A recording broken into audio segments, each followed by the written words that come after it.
calling on all the distant gods. Fine dusted bits of wavelengths, transmissions open, message ready to receive.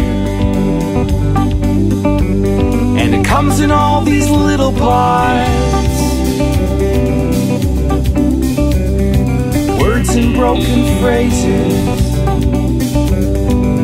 Hey, Mr. Tesla, you ain't got nothing on me. It's all of our electric beauty, all of our.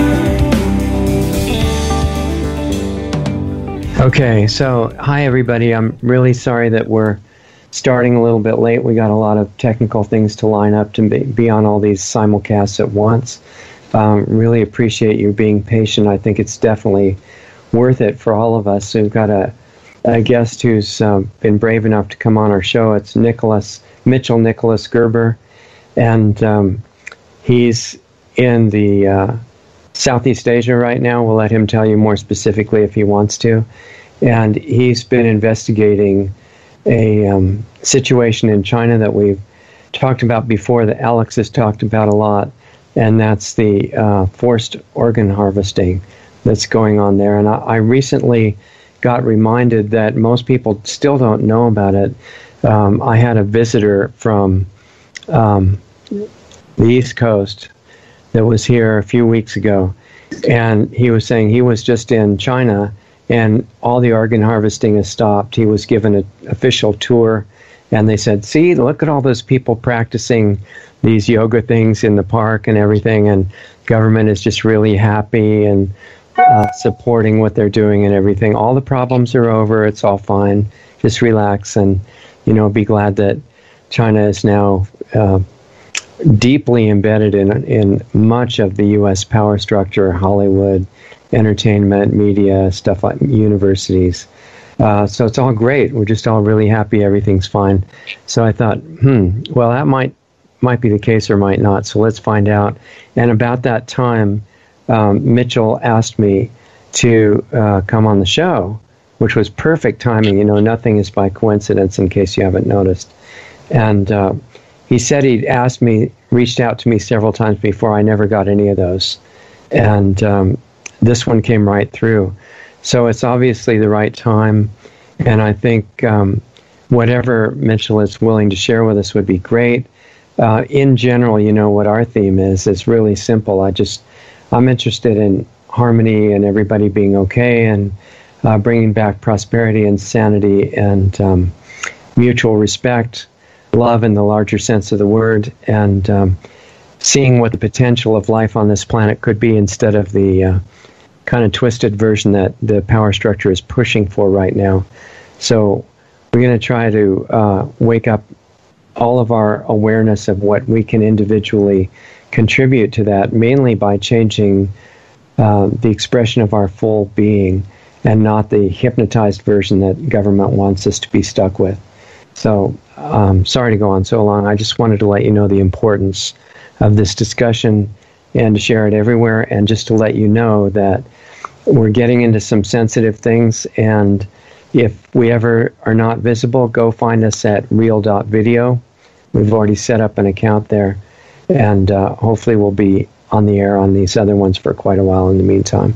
So welcome, Mitchell, and thank you for giving us the time and for all the work you're doing, and I really appreciate your presence. No, it's great, Richard. Thank you, and I'm very glad to be here with you.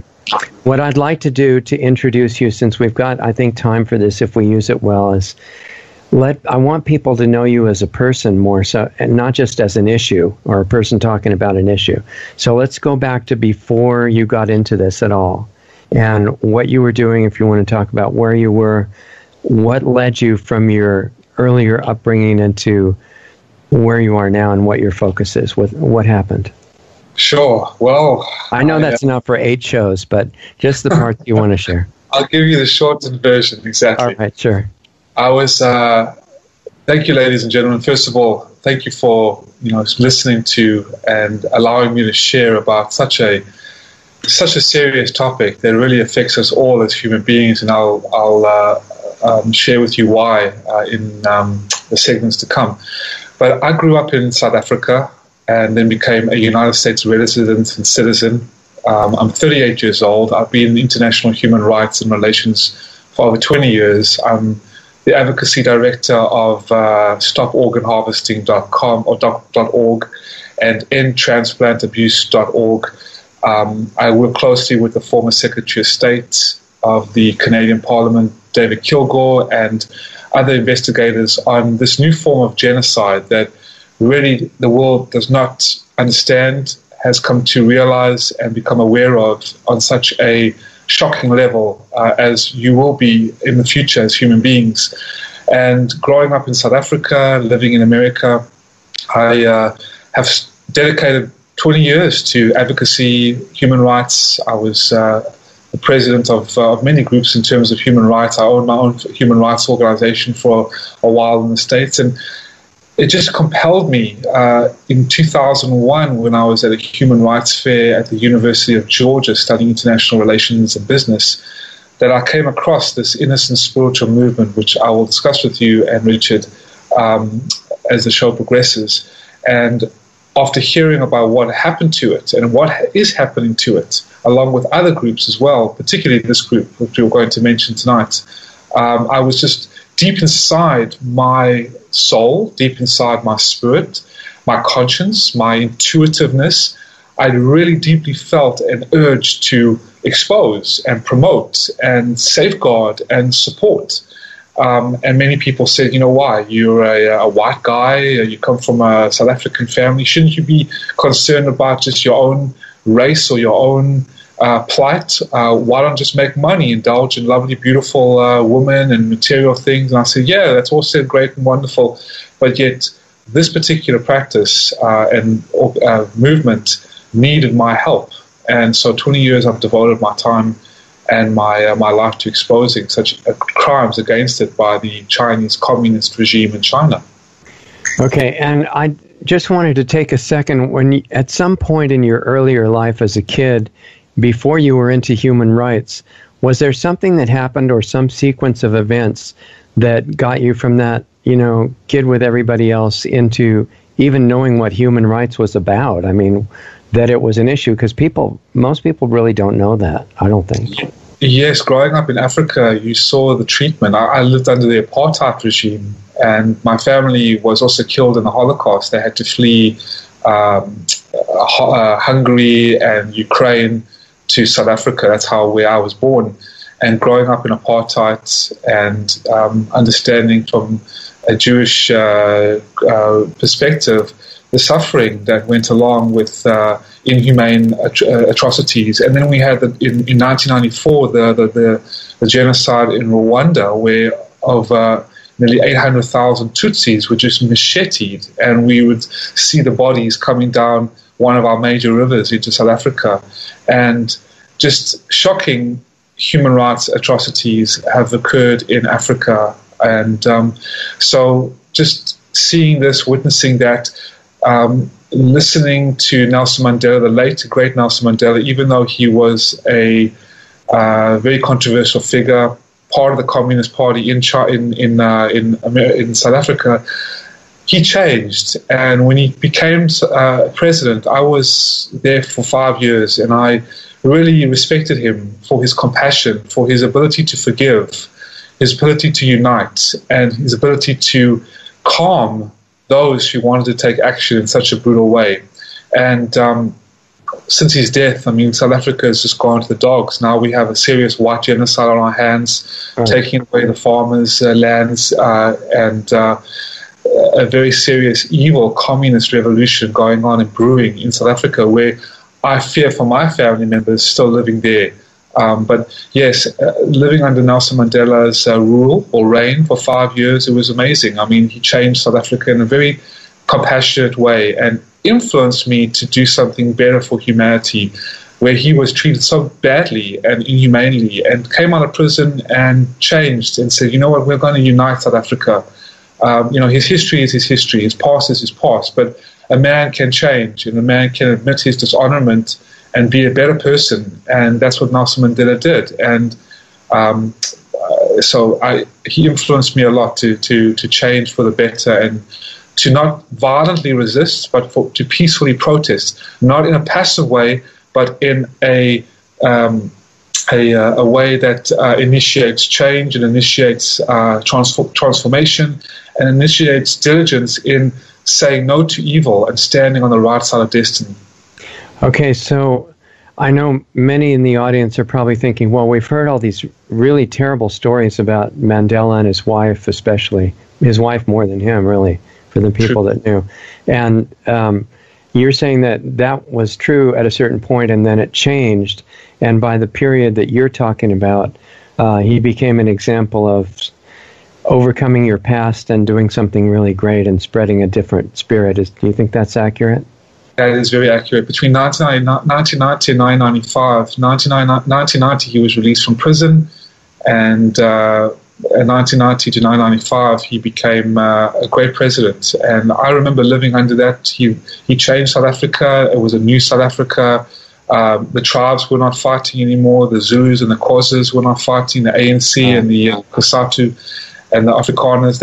It was a time of reconciliation. It was a time of coming together. And in 1995, I left for the United States. And before that, the South Africans won the World Cup. And I remember before leaving, when we won the World Cup, it was just, when you see the movie Invictus, it was such a heartfelt spirit of a new South Africa, a rainbow nation, which now is completely lost. First under President Zuma, who was so corrupt, and now under Cyril Ramaphosa, who is now in the pocket and is a minion to the radical, communist, leftist, brutal ANC party, which is now run by Julius Malema, who just wants to kill and steal the land and force white people off their land, just like Mugabe in Zimbabwe.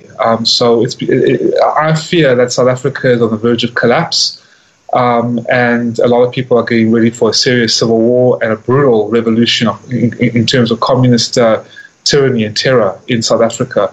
The last great nation that hasn't fallen to such an extent that the other countries in Africa have. So, what you're saying is really important, and people need to realize they're being taught that the only really violent form of government is fascism, which is anybody who disagrees with them.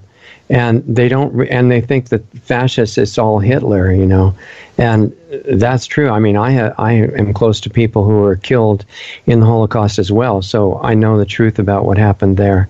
But they don't realize that people following the belief system of communism have killed many more than the fascists, and hundreds of millions have died from that.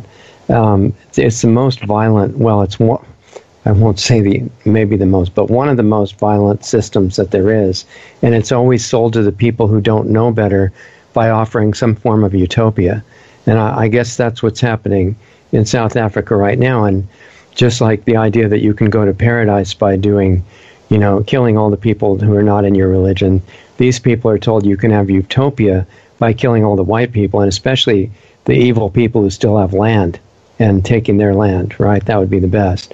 So if the old leadership that was happening in 1995 or before was still there now, if Mandela was there and brought back somehow into his previous incarnation as Nelson Mandela, what do you think he'd be doing? He would really be trying to bring people together. I think Nelson Mandela now is rolling over in his grave, because the spirit of Nelson Mandela is gone. Whatever was built is crumbling down, and it's really a very big concern. I mean, people are fleeing other countries. When I was there in Kenya doing a mission to rescue and raise money for children, I saw the engineered poverty in Kenya, and with the radical jihadists all, harming and killing many different groups of ethnic Christians and up in the north. And the failed states of Nigeria and Somalia and other different places, Chad and Mali, you see a bunch of Africans fleeing into South Africa, and that's causing an uproar of South Africans as well, because they're taking all the jobs in their eyes. And the Zimbabweans, such kind, hardworking people, can tell you full hand about how their countries have just gone to the complete dogs, the Mugabes of the world. And Nelson Mandela is rolling over in his grave, realizing what has gone on in that country, that his spirit has died. Everything that he's built has collapsed, and we're in the final stages of a complete bloody communist civil war. And as you were saying, Richard, evil communism is the worst system in the world. It's killed more people than 2 world wars combined. It's decimated 5,000 years of Chinese traditional history. It's infiltrated into the West now, into the American left, the radical communist left, with Antifa, and now they're openly, the Democrats. Mitchell, keep going while I adjust the lighting system. It just went down, but I'm listening. Now the Democrats, you can notice, they are openly calling for democratic socialism, which is the beginnings of communism.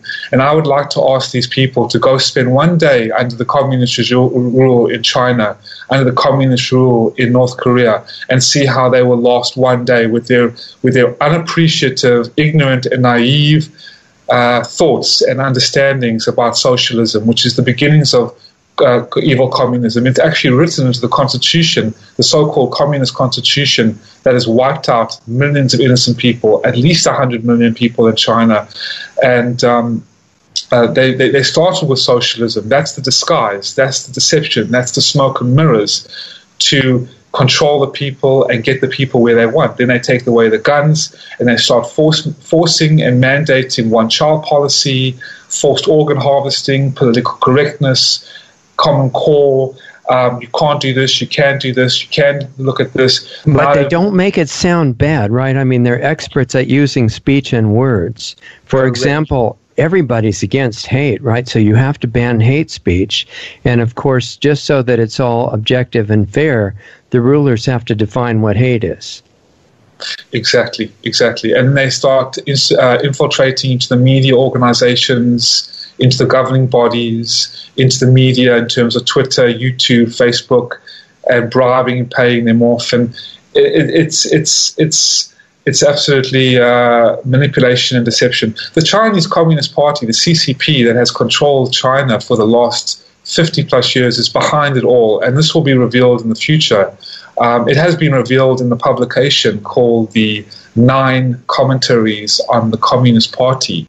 That is a free publication. It can be downloaded free of charge or watched on YouTube. Just type in 9 NINE Commentaries on the Communist Party.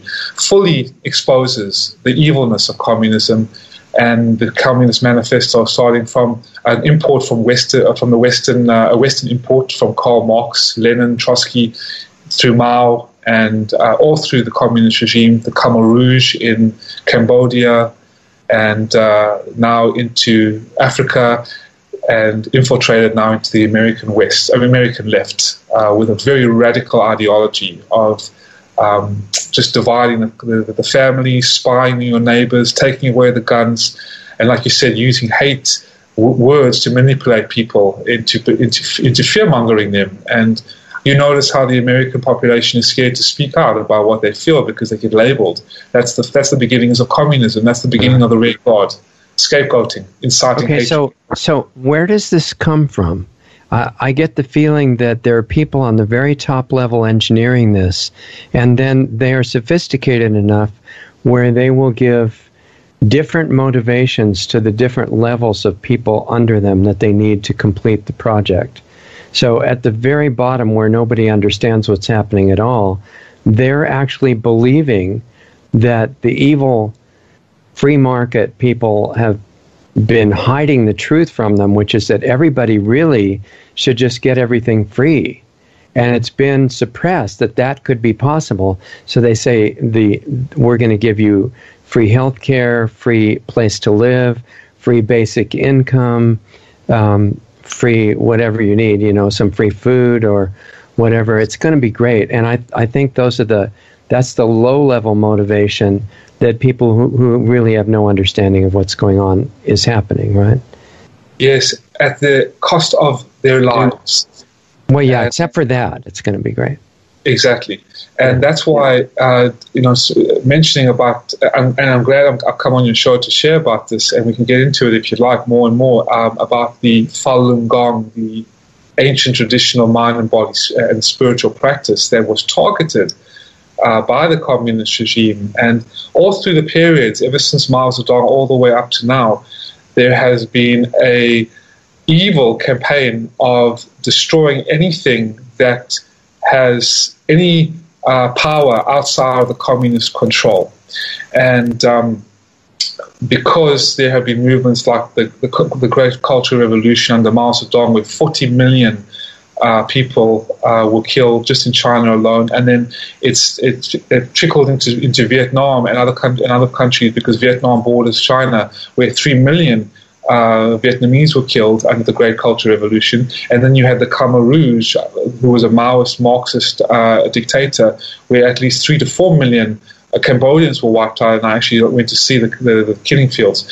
When you have a regime, a reign of terror, a demon spectre as sinister as this is the source, this is the axis of evil. It's not North Korea, it's not Russia, it's America and China, the eagle and the dragon.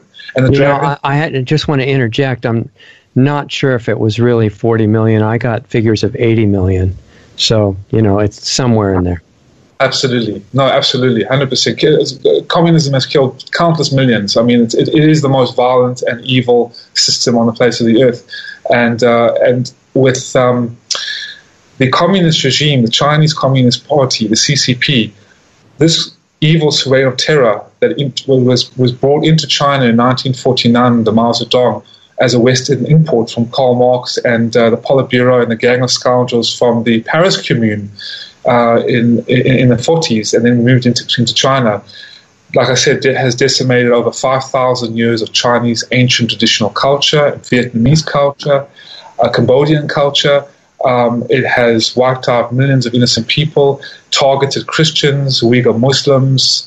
Well, basically anybody that might be a potential dissenter, right? Is that who gets killed? Exactly. So that means if they did kill 80 million in China, that means the people were really not accepting it voluntarily.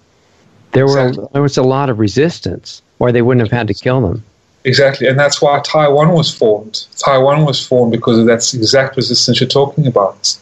And then you've got the Kuomintang, which was the KMT, which is the resistance force, which is pretty much right now up in the northern Thailand, Burma border, and also in Vietnam, where the Chinese who were against this resistance and feared being killed and murdered fled. And that's why, the reason why you have Taiwan, the small little country which is targeted by China, and it's such an admirable country because it's fought against and stood up against this evil tyrant, the reign of terror. Isn't that where Chiang Kai-shek got forced to run for asylum? And that was because the U.S. was putting in Mao and the whole Maoist movement and trying to take over the whole country.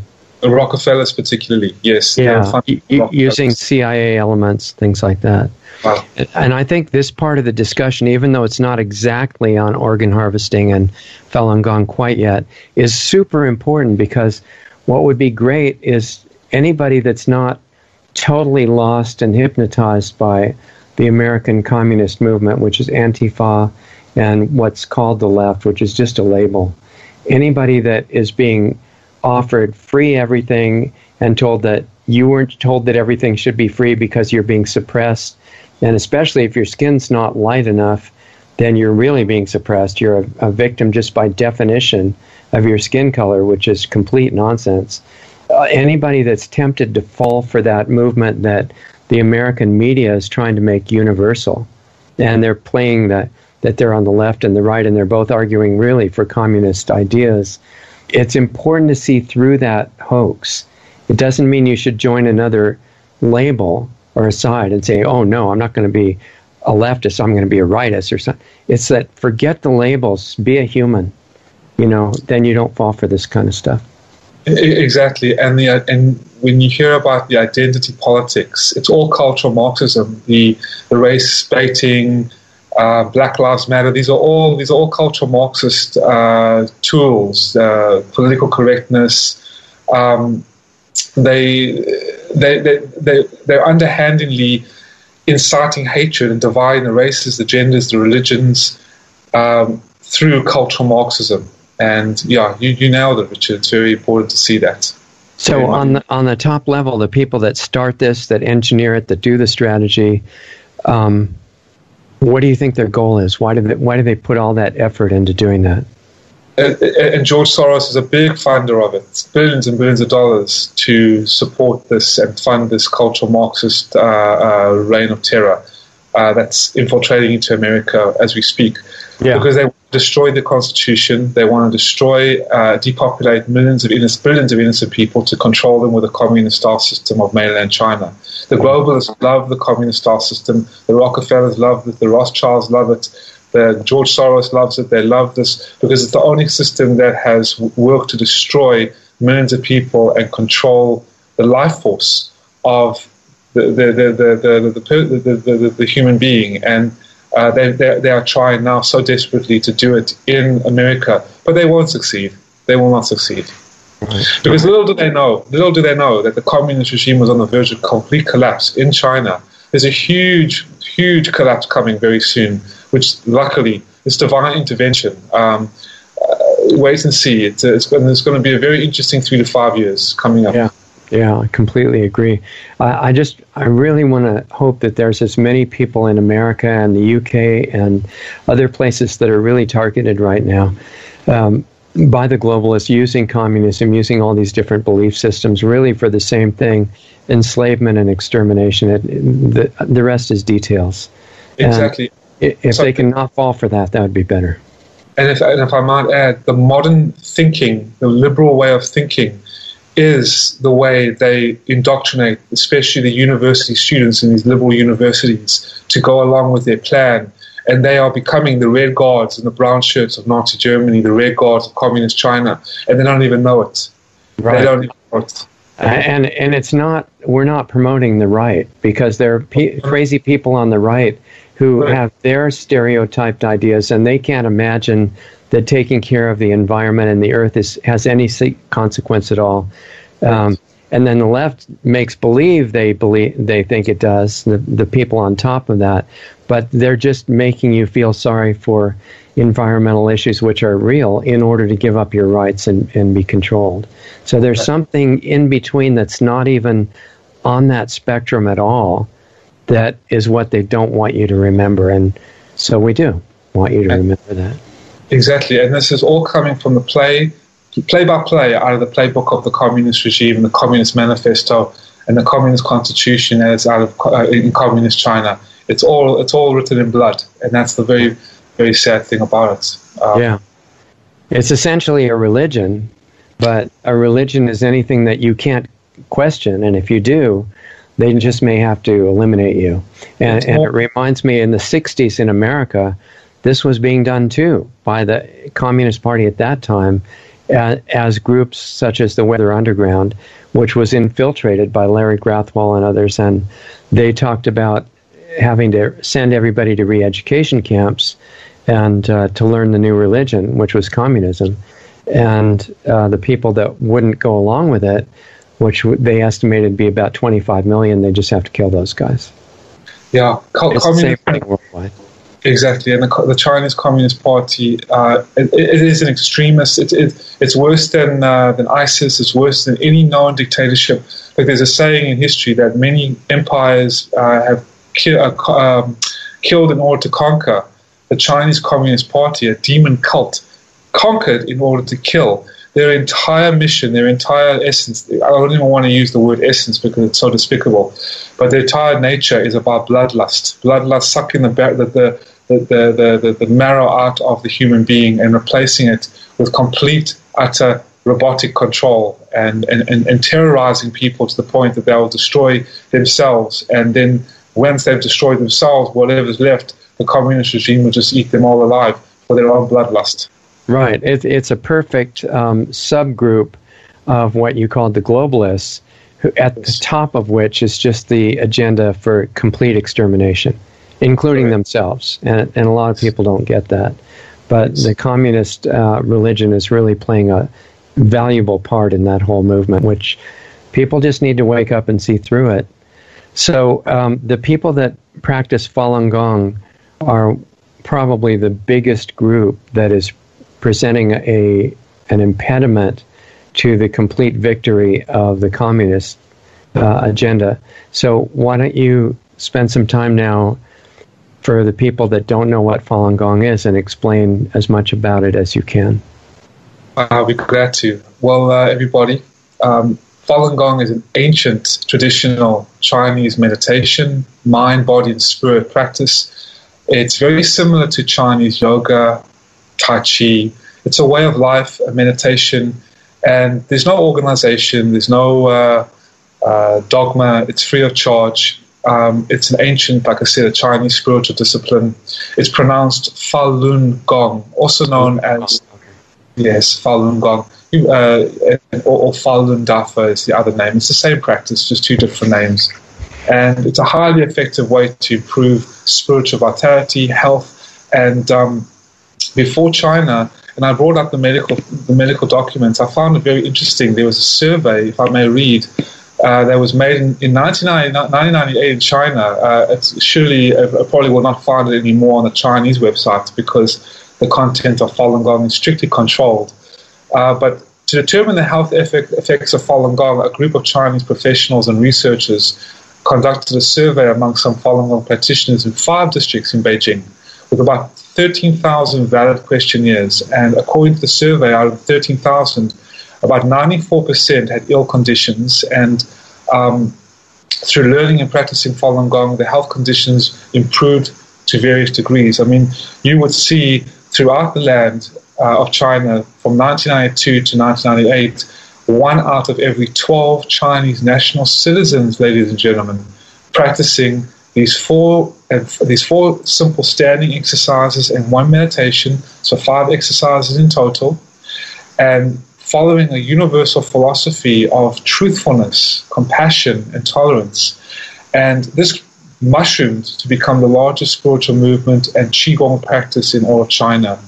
And according to... Wait, tell me how it's connected to Qigong, before we forget that too, because that's really important, I think.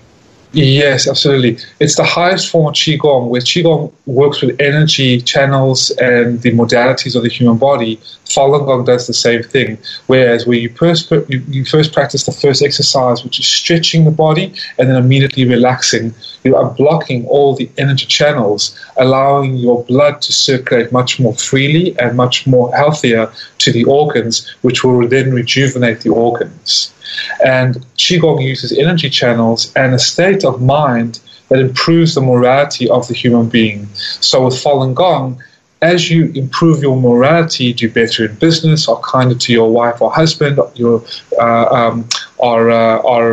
more compassionate or more truthful, your morals rise and your body becomes healthier because the body always follows the mind. And Mr. Li Hongzhi, who founded the practice, he was nominated for 5 Nobel Peace Prizes, nominated for the European Parliament for the Sakharov Prize for Freedom of Thought, and also a recipient of the Freedom House's International Religious Freedom Award. How do you spell his name? Li, and then Hongzhi. Mr. Li Hongzhi, for the propaganda of against Falun Gong, and this is why it's so much, because with Falun Gong, after becoming the largest spiritual practice in China, and even according to the China's National Sports Commission, they were speaking with U.S. News and World Report in 1999, before the persecution began in July 20th, declared that Falun Gong can save each person 1,000 yuan in annual medical fees. They said if 100 million people are practicing it, which government estimates by 1998 said that between 70 and 100 million people were practicing Falun Gong, that would be about at least 100 billion yuan saved per year in medical fees. And the former premier was very happy about that. And also, China's Ministry of Public Security praised Mr. Li's contributions in 1998 and before the persecution in promoting the traditional crime-fighting virtues of the Chinese people, in safeguarding social order and security, and in promoting rectitude in society. However, the then leader of the Communist Party, Jiang Zemin. Now, not many people know about that name, Richard and everybody. Jiang Zemin, the former president and leader of the Chinese Communist Party. He was seeking a way of consolidating his own power, because he was very hateful and jealous that he couldn't control the hearts and the minds of at least 10% of the population of China by 1999. They were practicing Falun Gong. And it's crucial to understand that when the communist regime wants to eliminate something or someone, there is no limit to how far they will go. So they started to call Falun Gong through their propaganda machines, which now at least $1 billion a year, 1/4 at least of China's gross domestic profit for the last 19 years, has tried to demonize Falun Gong, demonize Mr. Li as some CIA agent, some evil cult leader, a sinister group that kills themselves. They actually even staged a Hollywood-style self-immolation in Tiananmen Square that forced 4 people and a little girl, a 12-year-old girl, to set themselves on fire and say that this is what Falun Gong does. And I've been a Falun Gong practitioner, ladies and gentlemen, Richard, for almost 16 years. You can see I'm not a cult person. Very healthy. You can see how I am, how sincere I am. I like business. I like enjoying love. I like going out and having a good time with my friends. I don't stray away from my family. But this is the kind of propaganda that was infiltrated into the mainstream media and the world media when everyone wanted to know what Falun Gong was really about. What was this life force? What was this magic opiate that was creating such health efficacies and reducing the suicide rates, reducing reducing aging, where people were walking free of illnesses, it was curing cancer. I mean, the testimonies, the health researching. I mean, you can't believe there was another survey conducted. I mean, from China to an observational cohort study on terminal cancer survivors practicing Falun Gong. They collected reports from Chinese cancer patients between 2000 and 2015 via a web platform, including diagnosis and Falun Gong practice during the duration. And the actual survey till report date, the symptom improvement and quality of life, all reports were reviewed by 2 physicians, and the web data using the search terms late stage and cancer were found 460 prospective cases, and their conclusions were that they observed that the Falun Gong practice can help terminal cancer patients survive significantly longer, in addition to notable symptom improvements. So from leukemia to tuberculosis to MS to hepatitis, everything was just becoming more healed through practicing Falun Gong. And even the Chinese government praised Falun Gong. I praise Falun Gong for helping my benefits, for stop smoking, stop drinking, being kinder, being more gentle, being more focused in work, sleeping better at night, breathing better, and my joints work better. I feel much more positive. People like to be around me. My energy levels are higher. So it's just a pregnant woman. I was doing I was getting research, investigating the research of pregnant women, and the metabolic processes and the DNA changes in non-Falun Gong practitioners versus Falun Gong practitioners, people who are practicing Falun Gong and the exercises for 3 to 5 to 6 months to a year. And one of the ladies, one of the doctors who worked at the Virginia Medical Institute, shared with me how they saw significant improvements and on the health of the child and the baby when it is born, on the mother, and the cell and metabolic and DNA improvements as well. Just incredible. Reducing of tumor growths and energy levels increasing. So this overall was just an incredible benefit to the world and to China. But yet on the fateful day of July 20th, 1999, the former president, Jiang Zemin, completely outlawed the practice, demonized them, slandered them, dehumanized them, vilified them, and then started to send countless numbers of people, at least hundreds and thousands, to state-mandated labor camps and hospitals, cutting out their organs, their healthy organs, while alive, then selling the organs as the healthiest organs in the world illegally without any consent, and then burning the bodies of the Falun Gong in the boiler rooms of the hospitals to conceal the evidence, and then also selling the bodies and plasticizing them and selling them to the body world exhibitions that are touring the United States, Europe, and currently Vietnam, where I am right now. So this is the extent, ladies and gentlemen, that is going to. And if you would like, Richard, we can get into our clips. I don't know how much time we have, but the first clip. Yeah, plenty of time. That would be good. Because people think it's so inconceivable that this is going on. Harvesting of organs. We've heard this, in India. People say it's happening in Israel, where actually Israel was the first country to ban organ tourism from China. And then came Taiwan, and then came Spain, and now has come Italy. Only 4 medical associations, ladies and gentlemen. But think about that. That's only 4 out of how many countries in the world? Unfortunately, the World Health Organization, because they have been infiltrated by the communist mouthpiece, the former deputy of the communist regime's Minister of Health, I forgot his name, I'm not sure what his name, forgive me. Okay, but you'll think of it. I'll think of it.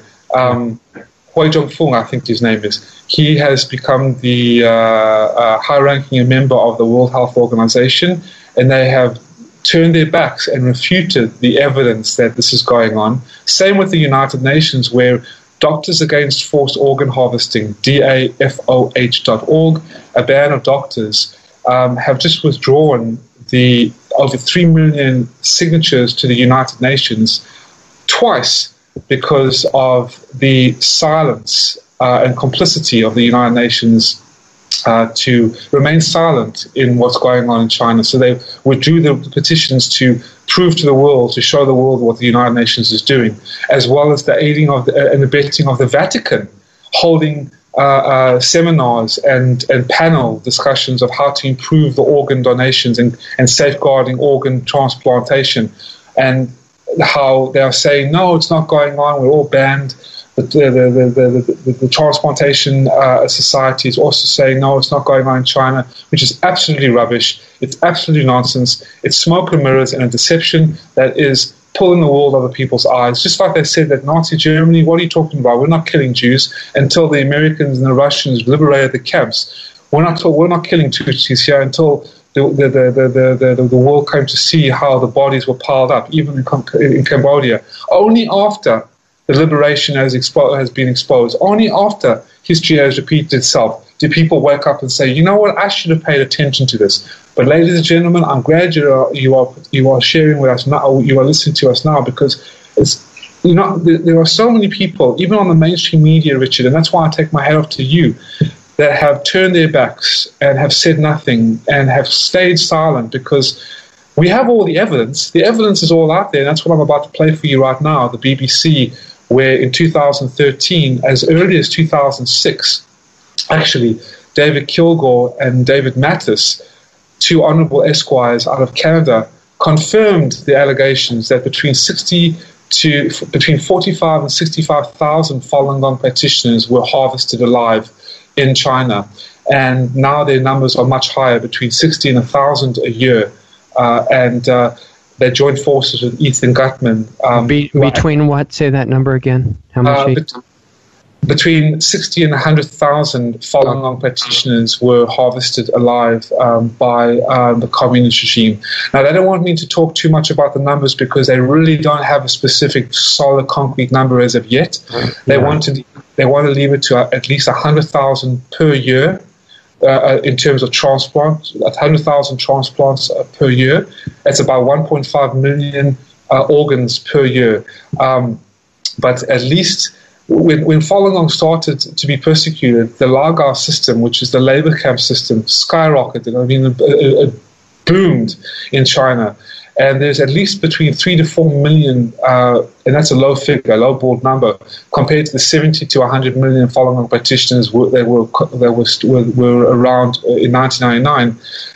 3 to 4 million have been locked up in labor camp systems around China, as we know of.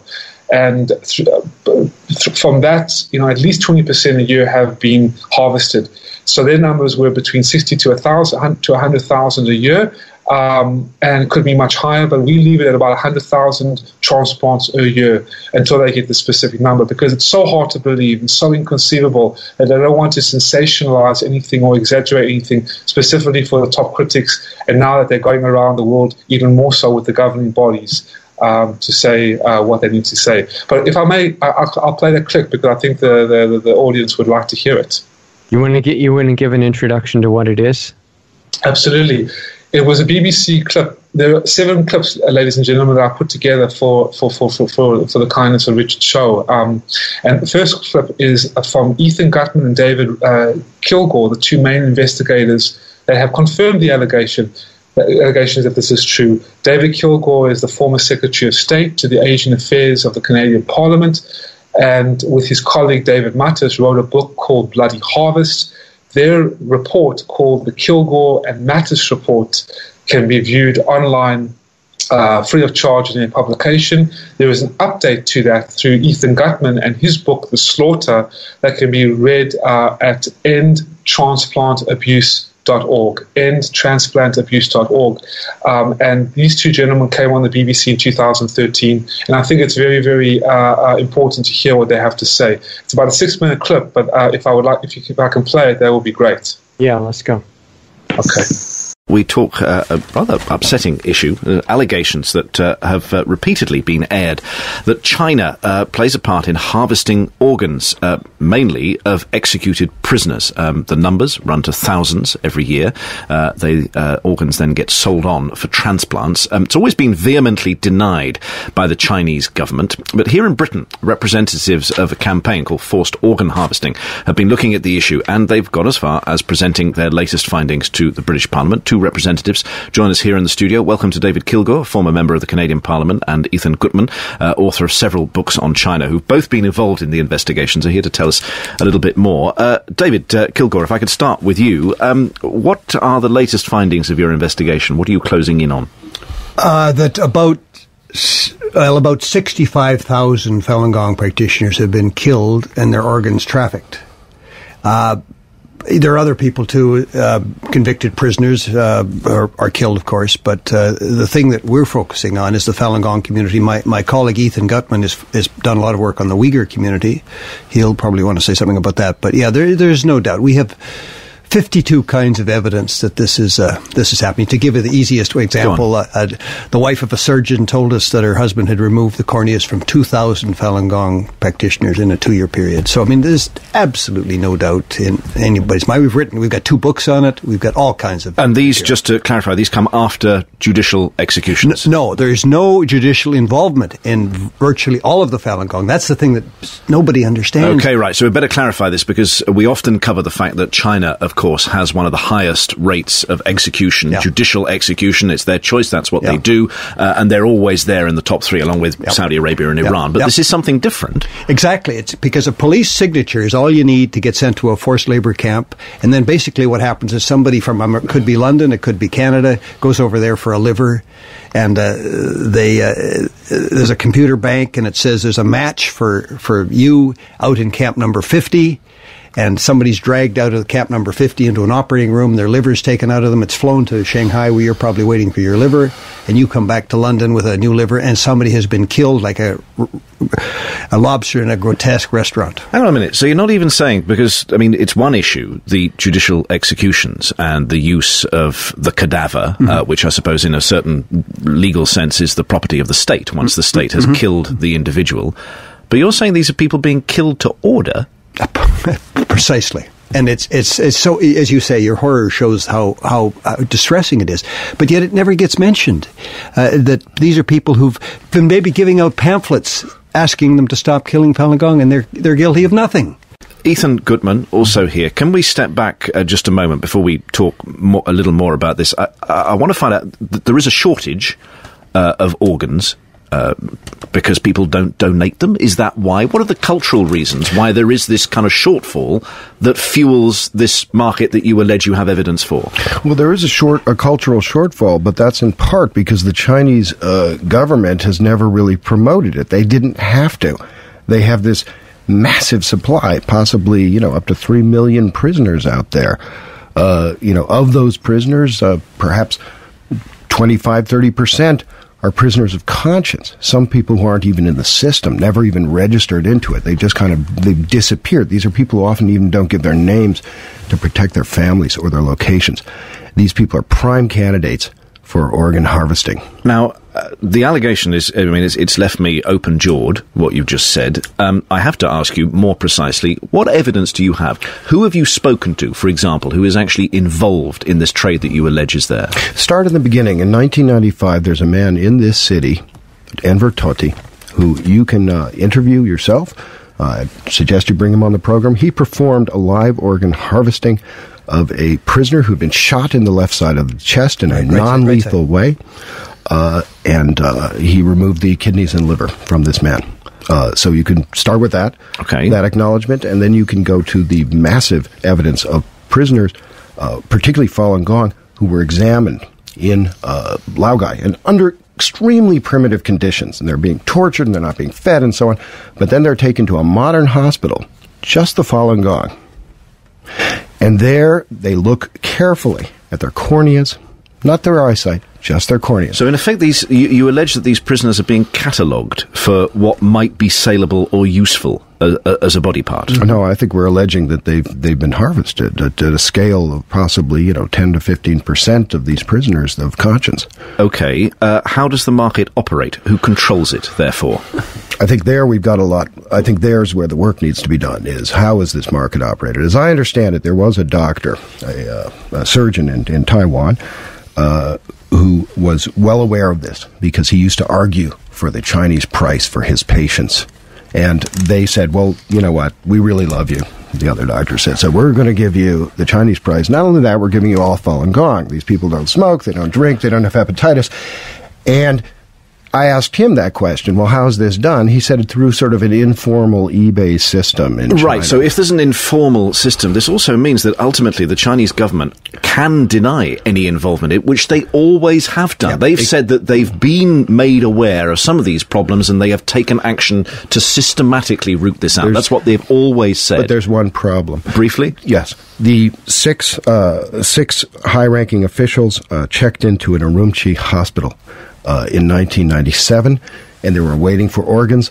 A young doctor was told to go into the political prisoner wing of the Urumqi prison, Uyghur, and there he had to examine the blood of all the political prisoners for these six high-ranking officials. China's a surveillance state. It's going on now, though? You're saying that's an example from 1997. We're now in 2013. But this is a surveillance state, and who gets watched?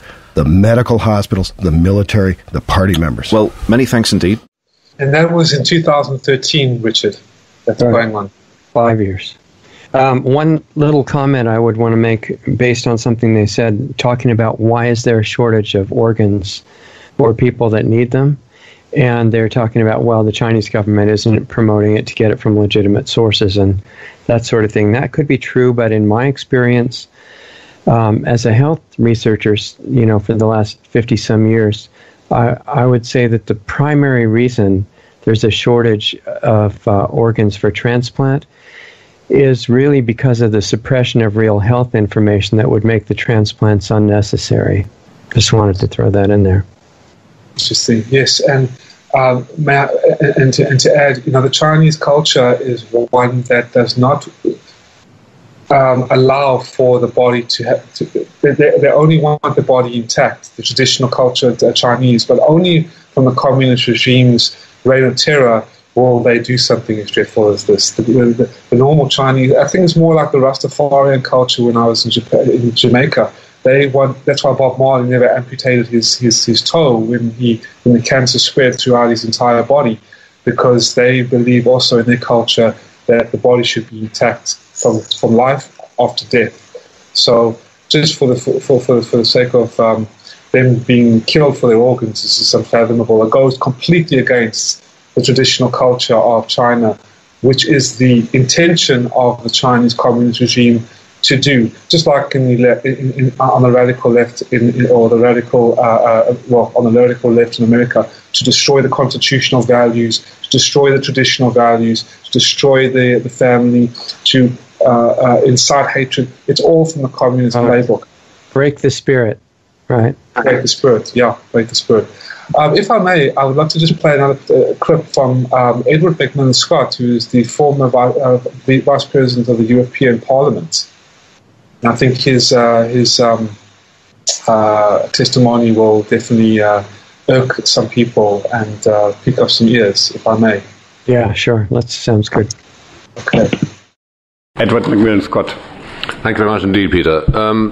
I wrote a report on EU-China relations in 1996-7 for the Foreign Affairs Committee, and returned to Beijing in 2006, where I met ex-prisoners of conscience, Falun Gong practitioners, as well as made contact with a number of other dissidents and reformers. All the Chinese with whom I had contact were then imprisoned, and in some cases, like Gao Zhisheng, tortured. Gao Zhisheng is a Christian human rights lawyer, very, very well known in China, who investigated the persecution of Falun Gong and wrote reports about it. And one of the people I met, Cao Dong, who had been in prison, told me the story about how his best friend had disappeared one evening from the cell in their prison. And the next time he saw him, it was his body in the prison hospital with holes where body parts had been extracted. The belief that I have, and I share with David Kilgour, that organ harvesting is widespread in China, and it is restricted almost exclusively to Falun Gong practitioners. The only prisoners in China who are routinely blood tested and blood pressure tested are Falun Gong practitioners. The organ transplant industry is in the hands of the military. The People's Liberation Army is responsible for the hospitals, the transportation of body parts, and the sale of them. It is therefore a governmental activity and constitutes genocide under Article 2 of the Genocide Convention. It is as serious as that. And my final word is, with respect to you, Peter, the Falun Gong are to the Chinese regime of today what the Jews were to the Nazis during the war. And we should all take note of this and look at China with new eyes. The European Parliament comes from a very diverse background, and as Peter has already said, even within this quite straightforward resolution there are still problems, because the absolute deluge of propaganda from the regime in Beijing vilifying Falun Gong as some sort of extremist cult.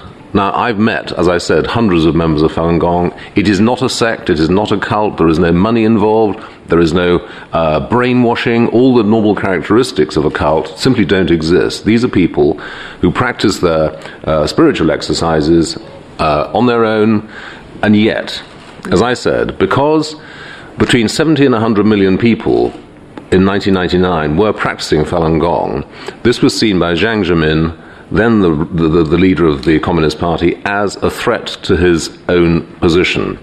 It wasn't, of course, but he saw the opportunity of creating an enemy within. Just as during the war, the Nazis singled out the Jews as a special characteristic and did what they did to the Jews. The same is happening today to Falun Gong in China. That is why it is genocide. That's why I say it's so serious. As to whether we can convey this to all the members of the European Parliament, it's quite difficult. It is quite difficult, but we're trying. And that's what this press conference is about. There'll be other activities today and beyond. And that was Edward McMillan Scott at the European Parliament. Yeah, so let's look at his last statement. Getting the members of the European Parliament to grasp this is very difficult. Why? I mean, it should be a really simple issue. So what do you think on a deeper level is why they apparently can't understand it? Bribes and payoffs, economic pressures, political pressures. I remember when I was at the University of Georgia State in one of the top business schools in America as early as 2001, and I was trying to get together and organize a human rights group specifically to bring a voice of support for Falun Gong and to stop this persecution, to raise awareness. I didn't even know by that time that the organ harvesting was going on. I just knew about the brutal persecution. And I met with a lot of resistance. I mean, you couldn't believe I had to go to the history departments, the political departments, and no professor wanted to touch it. And one of the professors said to me, the reason why, through closed doors, as did the students of the Chinese associations, they were on scholarships and visas, tourist visas or student visas to study, took me aside and said, we support you, we want to do things for you, with you, and we want to learn the truth, but we're so scared that the communist regime will hurt our families in China. The political professor, who had no ties to China in terms of their families, said to me, well, it's because of political pressures, because otherwise we're going to lose our grants. The communist regime has embedded itself into the American and the European economic, political, and social spectrum so much that you can see just through the American youth how it has poisoned the minds of the youth, especially the university students in the liberal colleges, which are communist indoctrination camps, basically. And the professors, not just the students. And the professors, and now the Democratic senators are coming up and outright calling for democratic socialism. I mean, this is the extent to why and how and proof of why people turn their backs. And I've reached out to a lot, especially on the left. I've reached out to a lot, and they all claim their virtual signaling, hypocrisy, and their fake compassion about all these. And not to say that the right is any better, but I have received a lot better support from the right, from the alt-right, and especially from the underground resistance movements and the so-called conspiracy theorist shows. Yeah. More heart, more spirit, and more soul than ever before.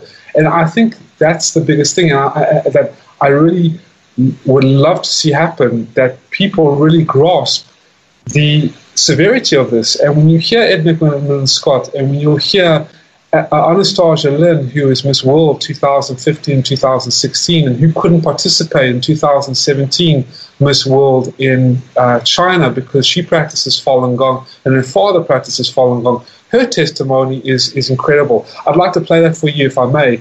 I like that, yeah. That sounds great. She's wonderful. But yes, because of the political pressure, because of the economic pressure, and the contractual obligations that would be cut if anyone said anything about Falun Gong. So you see now, because the morality is so low and the degeneration of the mind is so popular, and atheism and communism is such a trend, you will see people take more of a profiteering aspect over a humanitarian relief. It's like a kind of blackmail in a way. Yes. Or very similar, because they're saying, well, do whatever you want, but if you talk about this, we'll just have to, harass your family or do something to your relatives in China or cut your grants or whatever. It's not like show a picture of you with a kid, which it is to control the senators and everything. But it's more like, we'll just do this list of things to you. So go ahead, do whatever you want, and nobody's willing to. Exactly. And all the presidents have know about this, the Justice Department, the State Department, the European Parliament. This has been going on for 20 years, Richard. I mean, since 2006, the allegations have been confirmed in publications, 52 points of evidence, 2 or 3 books have already been published. I mean, and you'll hear from this world, from the testimonies. I mean, I've been doing this for 19 years and still silence. And that's why, again, sir, I take my hat off to someone like you and your listeners for listening in and to just discern and hear the truth, because there's so much propaganda about demonizing Falun Gong and demonizing Mr. Li Hongzhi, who is a beautiful, ancient, or beautiful, genuine teacher who has asked for no money. The practice is for free, the exercises are for free, the books are all for free online, and you can practice wherever you are in the world. You don't have to leave your family. You want to come and practice, you don't want to practice, just to benefit society. And this is what evil does. But no matter what happens, good will always triumph over it. So without further ado, let me play some Miss World testimony. For today, many of you probably heard about the horrific organ transplant abuse in China, including reports that Falun Gong practitioners and other prisoners of conscience are killed to supply the lucrative trade in human body parts. I first learned about these allegations nearly a decade ago when David Matas and David Kilgore and also the Miss World Canada 2003, Nazanin F. Xinjiang, were speaking about it in Vancouver. But it took me a long time to nearly confront the gravity of this crime, to consider deeply what it means that tens of thousands or perhaps hundreds of thousands of innocent people are being killed for their organs. The first time I was made to grapple seriously with this issue was when I starred in a film called The Bleeding Edge, which is based on true events. In it, I played a Falun Gong practitioner imprisoned for her beliefs who was tied to an operation table as her vital organs are removed to be sold for a profit. Acting in this scene required me to imagine what this process would be like from the standpoint of a victim. And I had to imagine the sheer terror of knowing that death was imminent. It was a feeling of utterly helplessness, of being at the mercy of a cold-blooded murderer who would show me none. On the street, if someone assaults you and steals your purse, you can scream for help. Tied to a hospital bed in a surgical room of a labor camp, no one can hear you scream. In China, it is a state itself that is involved in organ stealing. As I considered this crime while preparing for my film's performance, I felt engulfed by the profound vulnerability and the injustice of it all. So it was a turning point for me, which made me realize that I feel that it is my duty to do all in my power to generate awareness about this issue. And I hope that you will feel the same after today's hearing. One of the factors that made it difficult to really grasp the magnitude of these crimes is that the victims, Falun Gong practitioners, are still not very well understood. Despite being among the most severely persecuted group in China, perhaps it is harder to really sympathize with them, with these people whose beliefs are rather foreign. So today I would like to shed some light on what Falun Gong really is and why they're being persecuted by the Communist Party. Falun Gong is many things, a set of meditation exercises, a moral code, and a way of life. If you have seen people practicing it in the park or in front of European Union today, you may have noticed that the exercise and meditation forms are very similar to Tai Chi and yoga. Falun Gong was and it still is a social phenomenon. Because Falun Gong has no hierarchy or organizational structure, doesn't involve money, and doesn't really keep membership, no one knows exactly how many practitioners there were in China. But in 1998, the State Sport Administration estimated that there were 70 million to 100 million practitioners in China, more than the membership of Communist Party. Now, this is a major reason why Falun Gong was targeted by the Communist Party, and such a huge independent group was unprecedented in a communist community, a Communist Party regime. history. And this explains how organ harvesting could come about. With potentially millions of Falun Gong practitioners incarcerated in China's vast network of prison camps, they become worth more death than alive. Their organs were worth money. They are blood typed, and when a blood match is made, they can simply be led away and killed, or simply put under anesthesia to have their organ removed while they are still alive. The mass killing that we're talking about today is not an abstract concept. The victims are real people, and they're innocent Chinese citizens. I know that prisoners of conscience sometimes give people the impression that these people are prisoners, but we are talking about innocent Chinese people. There was Anastasia Lin in 2015. But since then, the updates will just keep coming out. The corpus and body of evidence, it's quite profound, really quite profound. Wow, amazing. Yeah, I think one of the challenges they have is that more normal people can't really grasp that there would be this kind of evil, running so much of the world right now in all of our countries. And one of its main camouflages is that people can't imagine that this would be happening.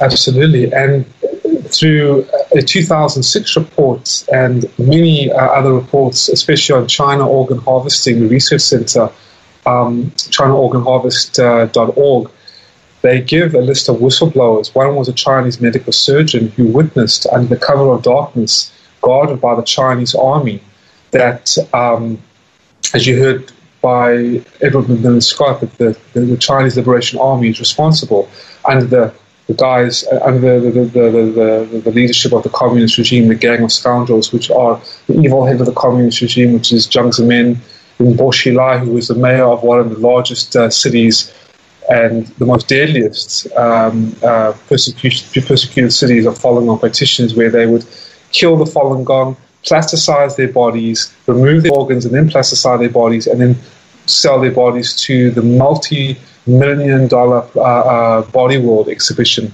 So what is it? Most people don't know what that is. So what are you talking about? The Body World. Have you ever seen? It's a worldwide exhibition of bodies that are performing in different ways. Like some bodies, they're live bodies, dead people, but live Chinese bodies that are put in different positions, like playing tennis, soccer, watching TV, even having sexual intercourse. It's really, really, really eerie. And how do they preserve them? They plasticize them. So you mean they're shrink wrapped or what?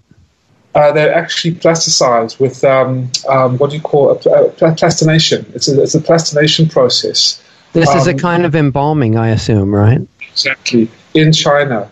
And one of the perpetrators of the Falun Gong persecution, the original perpetrator, his name is Bo Xilai. I actually was involved in an assassination attempt on our car when he was traveling to South Africa in 2005, dealing with business and affairs in South Africa. And we were on the way to serve him papers, basically, to say, listen, we know you're doing it. We just wanted to make it clear to him because we knew he was there. And on our way there, he knew we were coming to him, and he arranged an assassination attempt, and our driver got shot in the foot. That was a big thing in 2005. Anyway, he is behind, and his wife is behind the embalming and the plastination of hundreds and, countless numbers of Falun Gong practitioners' bodies, and then sending them off to the Body Worlds, which are touring the world in New York. And so I think it's a $16 million business. So that's really interesting. I wonder what the audiences watching those shows think they're seeing. Yeah, very eerie, very eerie. If you look at Body World exhibitions from and Epoch Times or Body World exhibitions Falun Gong, you'll get a very big insight on that. And as I was saying about the medical surgeon, the whistleblower, he witnessed at least 5,000 to 7,000 Falun Gong practitioners carted in sealed freight containers, cuffed to the railings, handcuffed like rotisserie chickens to the railings of these rail cars and shipped to the state-mandated hospitals and labor camps throughout China and these death camps throughout China. It was really, really bad. Wow. Yeah, people think the only thing like that was Hitler's work, but that's not true. This is a lot bigger. A lot bigger. It's a Nazi-style Holocaust, absolutely. And Falun Gong was ordered by the Chinese Communist regime's military dictator and leader Jiang Zemin to be eradicated within 3 months, and it's now lasted 19 years persecution. And what's even more terrifying, ladies and gentlemen, and hard to believe, that a Chinese Gestapo-type agency was created by the evil head of the communist regime, the main perpetrator of the Falun Gong persecution, that literally declared war on Falun Gong to kill them for their organs and make a fortune. The 610 office was created on June 10th, 1999, 1 month before the official Kristallnacht, or crackdown of the persecution, the brutal persecution of Falun Gong began. On June 10th, 1999, an Gestapo-type office was created called the 610 office that sits still to this day right on top of the party system that controls the government system and that is in control of every political, social, economic policy mandated in China from that day on to this day forward, to completely focus utterly on Falun Gong. It was created specifically to destroy Falun Gong because Falun Gong is tied completely to every single entity in communist China since 1998. Since 1992, since Mr. Lee introduced the practice, from 200 people to now 100 million people, outnumbering the number of people in the communist regime by 30 million people. So that was one of the main reasons why it was outlawed. And then the ideology, of course, where Falun Gong teaches truthfulness and compassion and tolerance. It's a complete stark contrast to the demonic nature of the communist regime that who believes in a murderous past, destruction, nepotism, bribery, inciting hatred, and just killing without any regard. And the third reason is because when you practice Falun Gong, your body becomes really healthy, your organs become rejuvenated, and they started to kill hundreds and thousands of Falun Gong. Yeah, I'm curious too. How close is the current communist regime in China connected to the ideals leading to utopia that Marx and Engels talked about? Oh, very much so. Marx and Engels basically it was inherited, and this is where the for those who are very avid readers and would like to know about more on this, the 9 commentaries on the Communist Party. It can be read and it can be viewed as well. This will really blow your mind because Marx, the Paris Commune, which is a gang of scoundrels, all infiltrated into China as a Western import. And David Mathis talks about this as well. The next clip I would like to play for you. But yes, it's very closely tied. They're all closely tied. And the same reign of terror that you have seen, the same Marxist ideology that has destroyed millions of people in the Soviet Union, in Stalin's Russia, in China, is now flowing into America. So is the government still telling people that if they just obey, it's going to be utopia and everything's going to be great? They are running out of deception because a lot of people are waking up. We've noticed it's not getting great so far, right? Correct, and actually a lot of people already, as much as it's trying to infiltrate and trickle down into the States, a lot of people are rejecting the modern thought, the identity politics, the Marxist cultural, the communist policies. They can see right through it, and to tell you the truth, not one Chinese person in China is really interested in communism either anymore. Even in Vietnam, as where I am, they're not interested in communism anymore. They want Western capitalism. They want freedom. They want to voice their own opinion. There have actually been protests in Vietnam because the communist regime wants to create or the Vietnamese Communist Party from China wants to create a censorship camp, internet censorship firewall, just like in China. And The Vietnamese do not want that. They don't want anything to do with that. Okay, so tell us again what the clip is, and then let's hear that. Absolutely. This is David Mattis in 2016 at the 2016 joint at the Scottish Parliament talking about the organ harvesting and his evidence. This is a really profound gentleman. He is very quiet. He doesn't really say much, and he's a very serious fellow. But he's a Nazi hunter and a 35-year international human rights lawyer and a Nobel Peace Prize nominee. One of the investigators of the Falun Gong. And so here we go. We wrote a report in July 2006, a second version January 2007, a third version in book form under the title Bloody Harvest, November 2009, a book, a collection of essays that came out in August 2012. So there's a lot of material. The two reports are posted on the internet, and the books are available through. It can be purchased, and obviously in the few minutes it's impossible to sort of give you the wealth of detail that supports the conclusions. But let me just say a few things about that. One is the telephone calls. We had callers calling into China, investigators pretending to be relatives of patients needing transplants, and asking the hospitals if they had organs of Falun Gong practitioners for sale. And we got admissions throughout out China. Yes, we do. The reason the callers indicated they were calling was that Falun Gong is a set of exercises. The practitioners are healthy. Their organs are going to be healthy. And the callers were pretending to be relatives of patients that needed these organs. So we got admissions throughout China, taped, transcribed, translated, saying, yes, Falun Gong organs for sale. Now, the Chinese government did a documentary responding to our report, and in that report they interviewed a couple people that we called. One of them was Lu Guoping. So they present Lu Guoping a transcript of the call, and he says, yes, I got the call, and yes, I said most of these things, but the stuff here and there about Falun Gong I didn't say, accusing us basically of fiddling with the transcript. But there's no acknowledgement that we have him on tape and no explanation of how we possibly could have interwoven seamlessly what he, in his own voice, what he denies having said and what he admits having said. Yet for the Chinese people, all they would see is this propaganda documentary, and certainly not our report or our website, which is blocked in China. So that's one piece of evidence. A second piece of evidence is blood testing.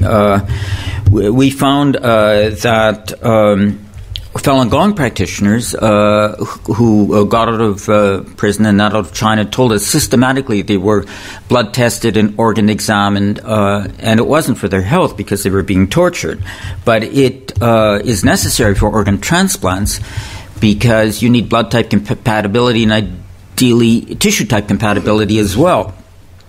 The people who got out of prison who were not Falun Gong practitioners told us the same thing, that the people they saw in prison who were Falun Gong practitioners were going through these tests and they were not. And we found this. We found practitioners around the world telling us this, and it wasn't the matter that was of immediate concern or interest to them because they weren't harmed by the blood testing. In fact, what they wanted to talk about was their torture, and it took a while to sort of find out from each of them by talking to them that this was systematically happening. And, of course, these people didn't know each other, hadn't talked to each other, and yet we found this pretty regularly everywhere. And so that's a second factor. A third factor is the numbers. China, in terms of transplant volumes, is number one in the world after the United States. Waiting times are very short, whereas everywhere else they're very long. And China, until this year, didn't have a donation system. Where are the organs coming from? Well, the Chinese government says prisoners sentenced to death. Well, what's the death penalty numbers? They won't tell you. We do know that they've been going down over time because they've changed the procedures to centralize death penalty from regional courts to Supreme Court. They've cut down the number of death penalty offenses, but transplant volumes have remained constant. There's no national organ donation system. There's a huge amount of hepatitis in the prison system, which makes a lot of the organs unusable. And we estimate that about in order to supply 10,000 organs a year, there'd have to be death penalty volumes of about 50,000 a year, and the highest estimates of death penalty volumes in China are about a tenth of that. So there is no explanation other than one we've come up with, the Falun Gong prisoners. The Falun Gong prisoners, they represent a huge population within the Chinese system in the hundreds of thousands. They don't self-identify to protect their immediate family, which means that the relatives don't know where they are and the jailers don't know who they are, so they're extremely vulnerable. They are subject to extreme vilification through hate propaganda, which means that they're depersonalized and dehumanized and marginalized. So we have this very vulnerable population. The last factor I'll mention here, although there's much more one could get into, but it's relevant to the jurisdiction of the Scottish Parliament, is that as we look around the world and in China about the precautions that should be put in place to prevent this abuse from happening, they're not there, neither in China nor elsewhere. We don't have in China, obviously, one can see that if one knows the system in China, we don't have the rule of law. When we started, the law itself didn't require consent from prisoners for sourcing from organs. They did change that, but there's no way of enforcing that. There's no traceability. There's no records. There's no access to records. So there's no way of determining whether there's consent, even if they assert there's consent.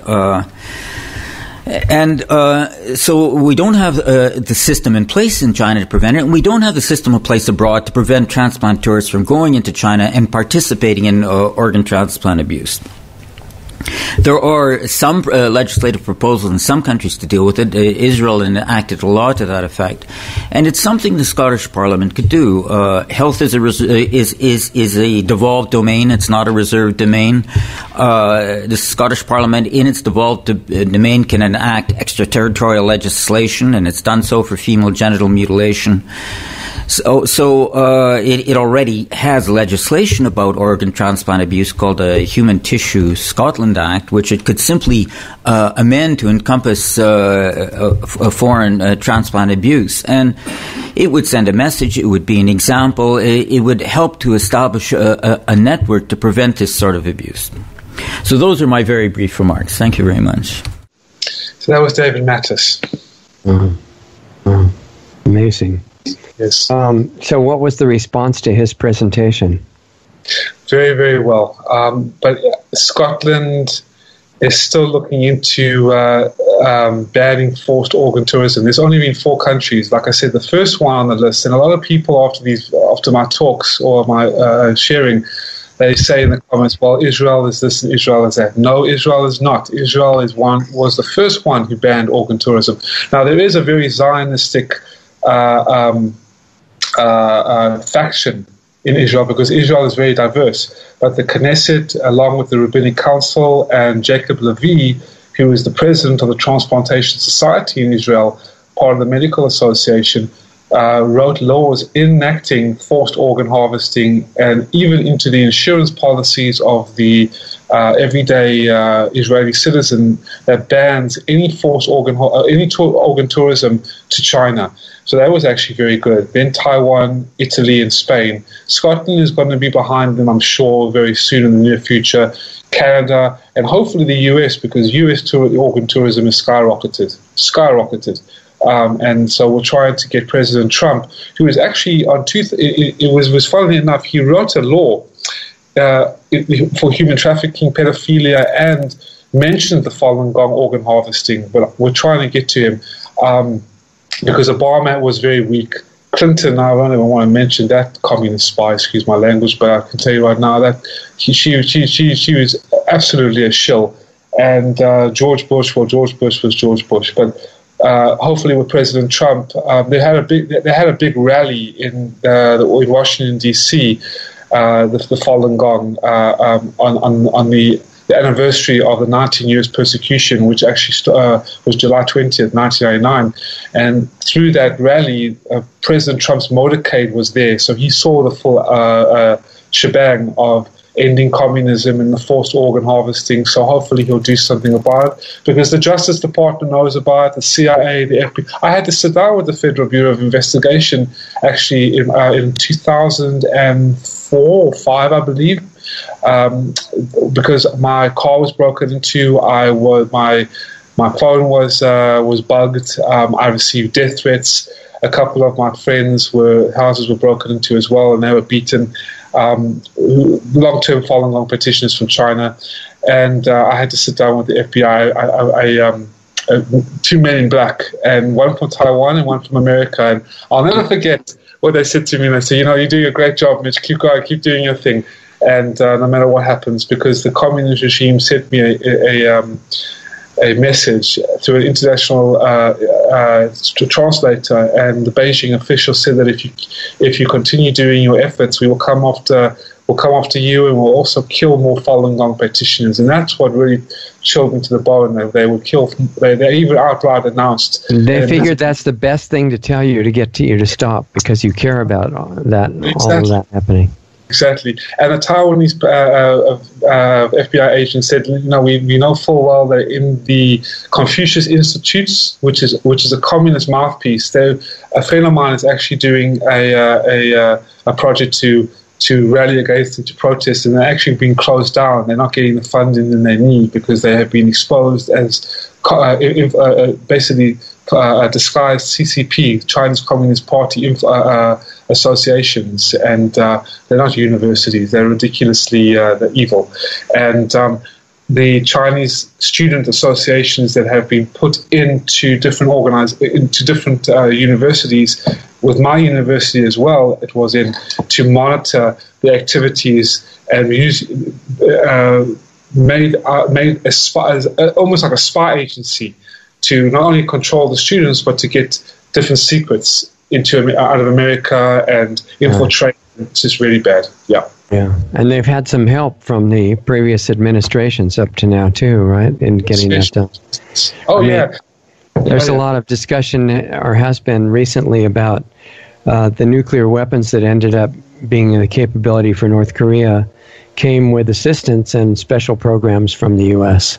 Yes, and also Clinton, under the NAFTA agreements, sold the entire manufacturing base of the American society down the line to communist China. Absolutely. Yeah, all of these free trade agreements, which is one of the reasons that the current president is threatened with death by the media all the time and other people, is that the free trade agreements it's another example of using words to fool people, because what free trade really means is that in America, for example, your industry is going to be destroyed. That's the whole purpose of it. Exactly. It's not the thing to be fooled by that, because it's not really, I'm sure rocket science is very legitimate, important field, but it's not rocket science, as they say. It's really simple. It's just that if you're having to pay $20 an hour or $50 an hour to your workers, and another country is having to pay $1 an hour, and you have free trade, what do you think is going to happen? Your country's going to be gone. Exactly. As well as the so-called progressive movement. It's ridiculous. It's a communist, Marxist, leftist ideology that's straight out of the playbook of communist China. Yeah. And it's ridiculous. It's just like socialism. It's democratic socialism, which they have the. It's like their graduated income tax is an actual plank of the Communist Manifesto, right? 100%. Yeah. And it's just ridiculous. That's why it's so important to read the 9 commentaries on the Communist Party by the Epoch Times. And the Epoch Times has actually done an updated version on how the evil of communism has ruined and is ruining the world and has infiltrated into America, all that we're talking about right now.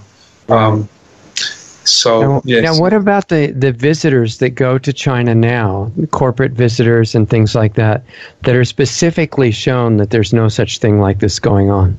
Do you know about that? Yes, especially the Transplantation Society, the Board of Directors, the World Health Organization, the United Nations, the governing bodies, the diplomats, they all are bribed. They all are lavished with goods. They all are made to keep silence. Even the Vatican. Doctors Against Forced Organ Harvesting, DAFOH.org, did great reports. Have done great reports about how the United Nations have been complicit, because China sits on the United Nations Council, the UN Council, and vetoes everything as well, and basically controls the United Nations, as well as the World Health Organizations that have refuted the evidence. I mean, it's just really disheartening and shocking that these people would turn their backs and stand on the wrong side of destiny. From the diplomats to the State Department to the Justice Department to the different media outlets, to the Vatican, who has also has become complicit, not only in child trafficking and pedophilia themselves, right. But also and child sacrifice. I was just sitting also in London with the ITNJ, the International Tribunal of Natural Justice, which is a court specifically created for child trafficking, hearing the MK Ultra victims and how the ex-CIA leadership, and they were there, and also the bankers, one of the huge global bankers who defected and has exposed the pedophile elites, and anyway, sitting there. So the Vatican has been complicit in not only the child trafficking but also the organ harvesting. So they all know, they all fully well know, but did they do anything? No, because it's very sad. It's very unfortunate. I'll never understand why people are so cowardly and so shameful. And yes, they can. It's different, Richard. If you go along with it and you don't know anything. But once you know and you're really complicit and you're literally consciously doing this evil and consciously covering up this evil and consciously being fake news media like the Communist National Network, like CNN. Because there are certain journalists and there are certain reports, I won't discredit them completely, that have come out against forced organ harvesting and have written reports about Falun Gong, which I take my hat off to certain individuals. But they are few and far between. Yeah. And I just never will understand people who will constantly cover things up and stay on the right side of destiny. Don't they understand history? Don't they see what has gone on with people who have constantly made money off these persecutions and made money off this complete genocide, which is a new form of genocide with the Falun Gong, and see it all collapse in front of their eyes? I mean, don't they see that they're only looking forward to their demise? I mean, they're very unfortunate. I think there's a real critical shortage of spiritual awareness. There may be a lot of religiousness around in different forms, but that's different, because a lot of the people that I've been attacked by the most, and in other times, planning the various criminal activities and stuff, they've been extremely religious.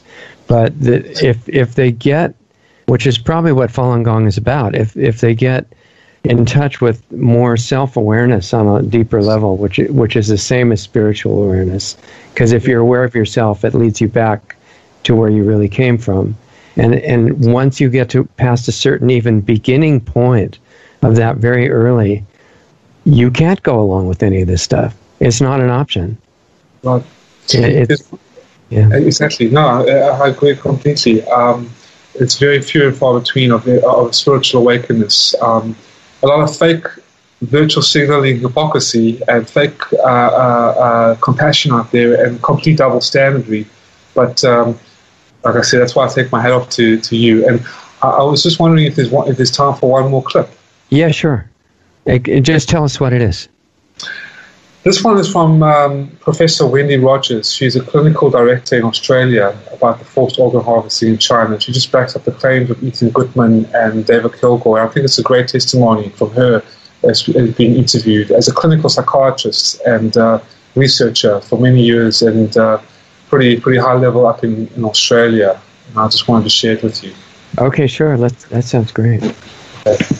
What seems to be unusual about China is that, and I think Ethan Gutmann makes this argument brilliantly in his book, is how the Chinese government have solved two problems at once. They've solved a problem of organ shortage along with a problem of dealing with a quite annoying dissident population by using the one to source the other. And it's done on such a wide level with involvement at all levels of government that it's state sanctioned. It's turned, as Ethan says, it's turned doctors into murderers and used health reasons to persecute and kill a group that they're not happy with. It's extremely difficult to find evidence about what's happening in China because it is such a secretive system.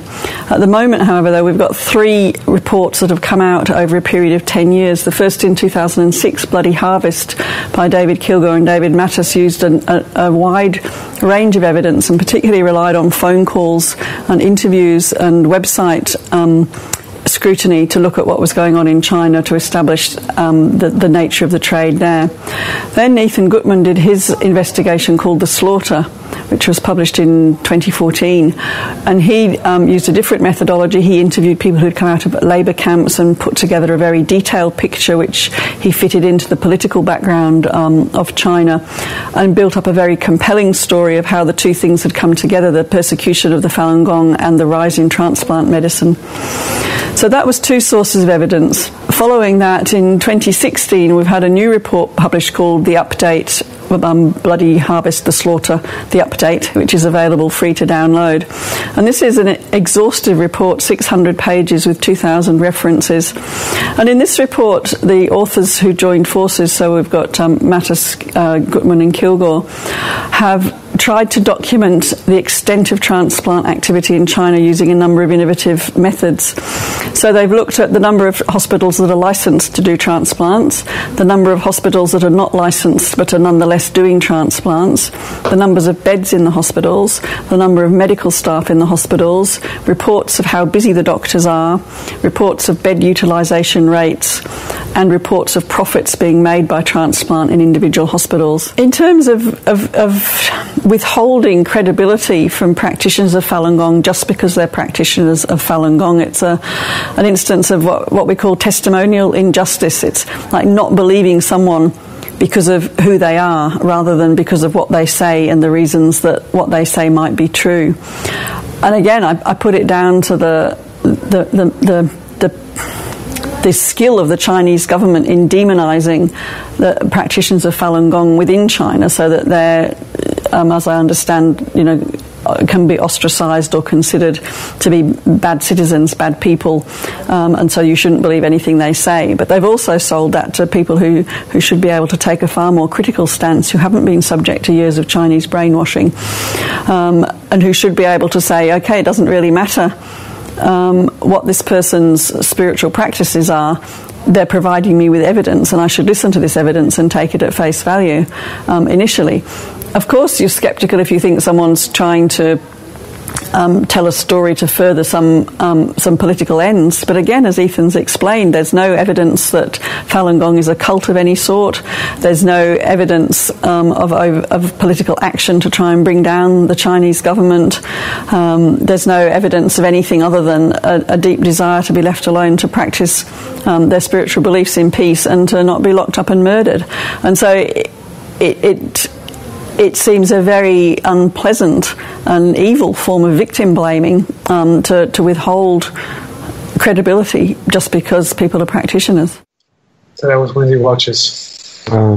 Yeah, she's mentioned turning doctors into murderers, right? Yes. And that's actually going on all over the world because the current medical system, which most people couldn't imagine, is actually not wonderful and benevolent.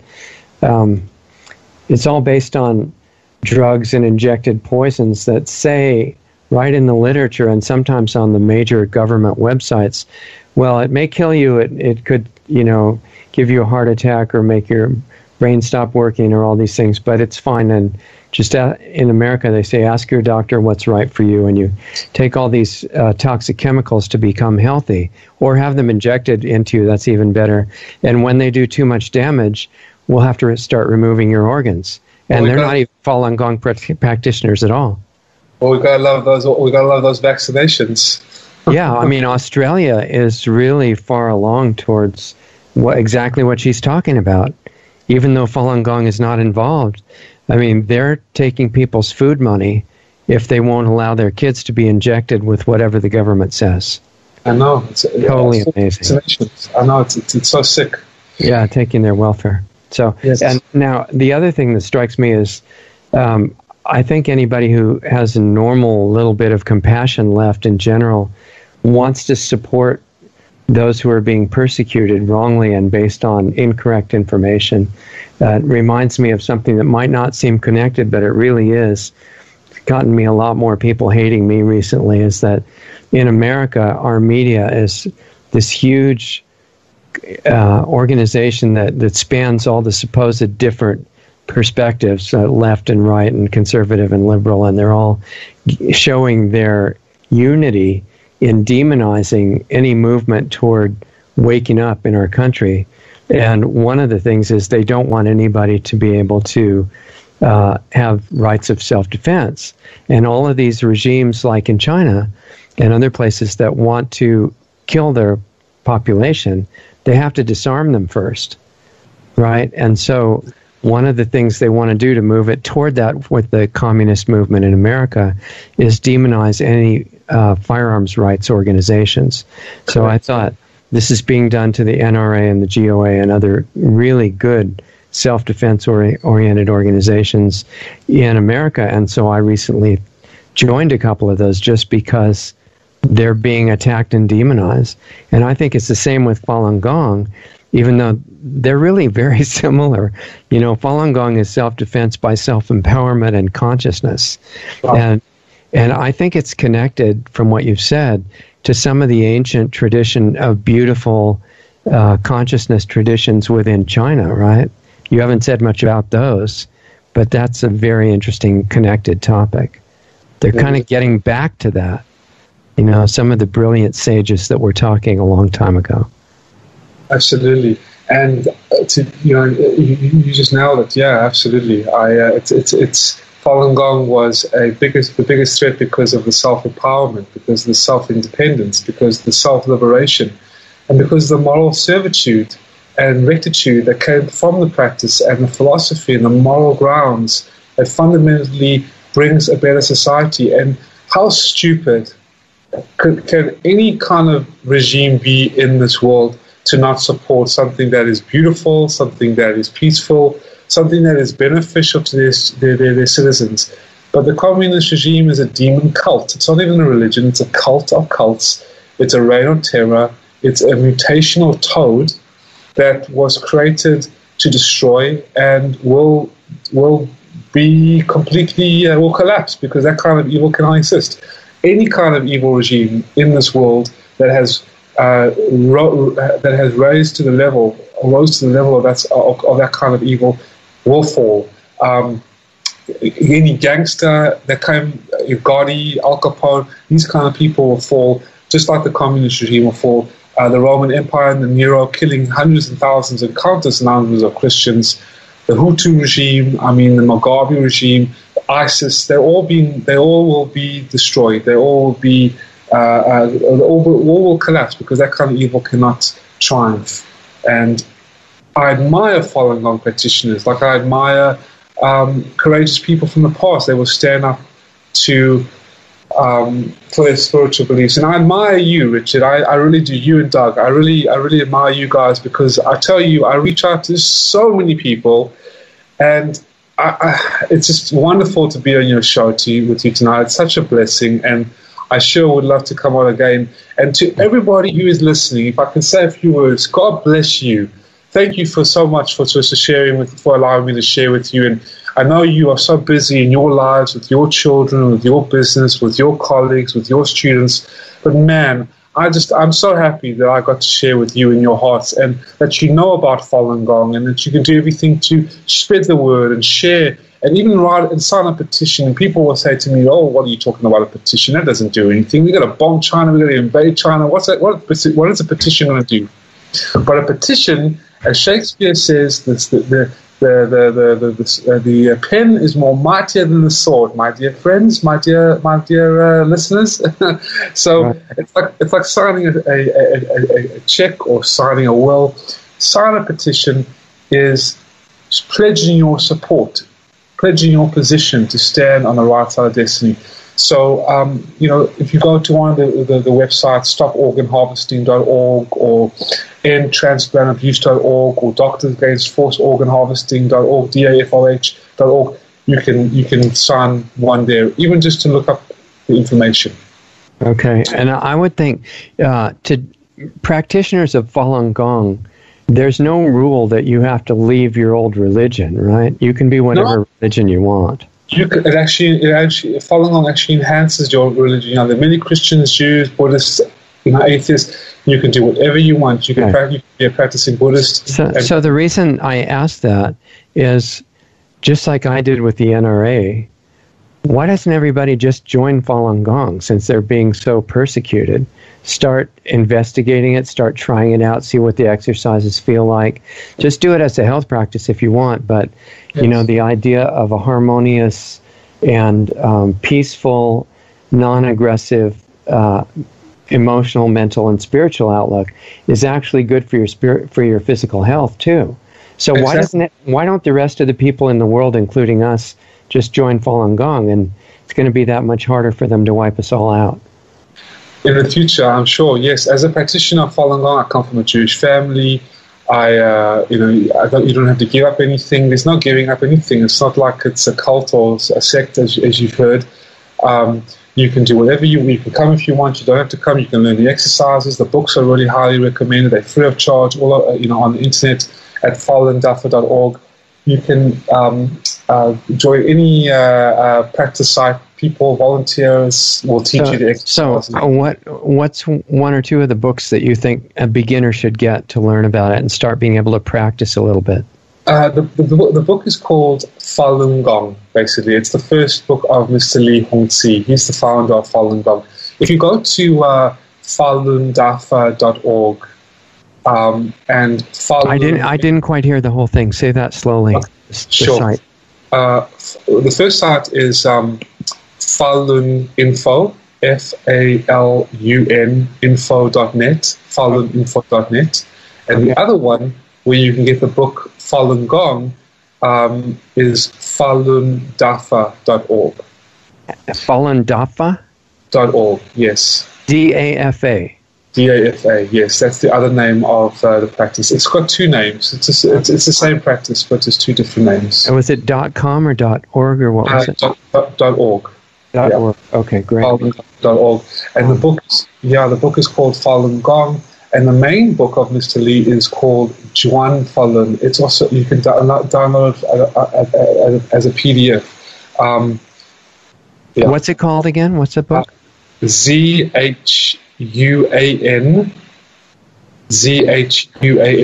and then Falun, FALUN. Juan Falun. Beautiful books, highly recommended. It's just really, really nice, really good. I wish I could think of that scene in some kind of a movie where there's some heroic figure is about to be arrested and killed, and the troops get there and say, "Okay, who is such and such?" And everybody says, "That's me." Oh, that was Spartacus. Spartacus. I'm Spartacus in this. So, no, I'm Spartacus. Arrest me. Yes.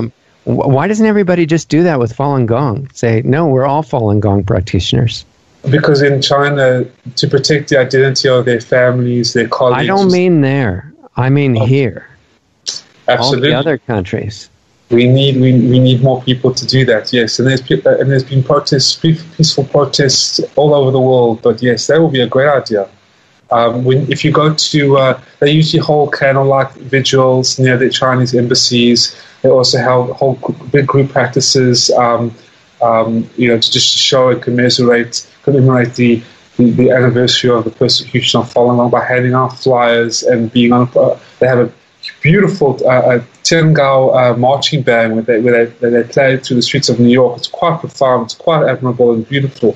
All the music, and they do the exercises. So if you're around the world and you see this, stop by a booth, learn the exercises, sign a petition, and get a flyer, talk to your colleagues. Another thing what you can do, Richard, if it's possible for your listeners, if anyone is a reporter out there or a CEO or a university professor, If you want me to go through Skype and talk to your university professor, students, if you've got a lecture on ethics or Chinese relations, you're doing a project and you would like me to share with you, look, we've got the technology to do it. I would love to come through to share. Also, Richard, I would also love to get on any other talk show in the industry. If you know any talk shows, okay. Just spread the word. But how do you want people to contact you? You can contact me through my email. My email is M for Mitch, M Gerber, like Gerber, the Gerber baby food, MGERBER 444 @gmail.com, or through my Facebook. I'm on Facebook, Mitchell Nicholas Gerber. Mitchell Nicholas Gerber on Facebook. You also mentioned, that some people might think, oh, well, this is all terrible. We have to militarily attack China. And what I wanted to respond about that, to remember, is that most of China is not these evil rulers. Just like most of America, well, I was going to say most of America is not insane, and that's still most. I think that's true, although it's changing. But in most cases, you don't want to just go and kill all the people of a country. You want to help them get their freedom all over the world, and by encouraging them in positive ways. Exactly. 10% of the population, 90% of the good are controlled by 10% of the evil, and that's going to change because this poison can't last for long, and this demonization and this weaponized propaganda machine will collapse. Right. In your practice of Falun Gong over the years, have you learned very much about the ancient culture and beliefs of China before things fell apart?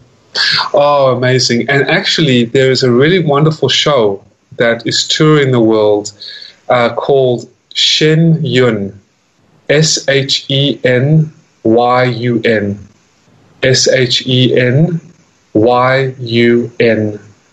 Shen Yun, the divine 5,000 years of culture and traditional ancient Chinese culture revived in this incredible show. It's the top show in the world now. It is touring all over the United States. If you go to the website Shenyun, you'll see the dates. I highly recommend going. And through Falun Gong, I've learned the music. When you practice the exercises, the music is beautiful and ancient and traditional. And it really brings the body and the mind to a state of peace and tranquility. And I've never experienced something like this before. I'm not a religious buff. I'm a spiritual man. I like working out. I like adventure. I like swimming. I like martial arts. And learning Falun Gong is very similar to Tai Chi or yoga. And what I love about Falun Gong, after 16 years, there's no secrecy. There's no alienation. You don't have to give up anything. You can practice, whatever you want to practice, whether you're Buddhist, Taoist, Jewish, whatever. There's no levels like Scientology or, secret, hierarchies. There's one teacher, Mr. Lee, who's a very genuine, down-to-earth person. He's been nominated for 5 Nobel Peace Prizes. He's not a CIA agent. He's not a cult leader. The communist regime, along with its minions, have tried to fabricate lies against him. And I've met him many times, and he's such a wonderful man, such a genuine teacher. And all he wants to do is just bring people good things. And everything's free of charge. The website, the books can be downloaded free of charge. And the hard copies you can buy for $8 or whatever. It's very, very cheap, or Kindle online. But if you go online, you can digitally download the book PDF, and you can learn the exercises for free. And so I highly recommend it. It's changed my life completely. I mean, it's amazing. It's so beautiful, and it just feels so good when you practice the exercises. And the philosophy of truthfulness, compassion, and tolerance. What else is beneficial than that in business? I mean, after I learned the exercises, as an entrepreneur, I could take care of my family better. I'm more positive. My workers, my employees are better. Like they feel better with me. I've encouraged people, my business partners, my colleagues, my manufacturers. When I'm in business before, now I'm just traveling and working for media and trying to get the word out even more. But people feel much more at ease with me, and I feel much more at ease with them. And so it's beautiful. All through practicing Falun Gong. You're talking about the emerging of a new set of archetypes for people to emulate instead of the ones that were being given by Hollywood and the media that say the best heroes are the best killers now. And they're being fair, and they're including women, of course, too, so they can kill everybody, too. And you're saying, well, there may be a different kind of heroic ideal that you could, approach rather than just becoming the most vicious. So I think that's exciting. Maybe for coming back on, if you want to, we could talk about more detail of both Falun Gong and the incredible tradition in China and other places like that we're really going in a good direction before and could be brought back and built on. It will be, and that's why if anyone can see the show Shen Yun, go spend the money. It's a top show. It's been nominated by Billboard. By Oscar award-winning actresses and actors and Broadway critics and top dancers. And you can't believe. Just type in Shen Yun on YouTube and you'll see it's an amazing, amazing show that's won the hearts of millions of people around the world. Learn the Falun Gong exercises, read the books, and look up the research on the organ harvesting. Go to faluninfo.net and falundafa.org and stoporganharvesting.org and look up forced organ harvesting in China. There's a really good YouTube channel as well called China Uncensored with Chris Chappell. Out of New York. That's really, really good too. So we have all the evidence, and it's just people need to really get on board and take the initiative to read and take the time to read. And all the documentaries are also out there as well. So it's very easy to research. You got the access. Only in China, under a totalitarian regime like China, is it outlawed and banned. But in all the other countries around the world, even in Vietnam, you can look at the websites. It says it's communist Vietnam, but it's more of a shade of China. But China is the worst. North Korea is the worst. So, but here you can read and study anything you need. Okay, sounds good. Well, thanks for all the time and for staying up this late in the part of the world that you're in. I appreciate it very much. And I appreciate you, my friend. You are amazing. Hopefully we'll get to do it again really soon.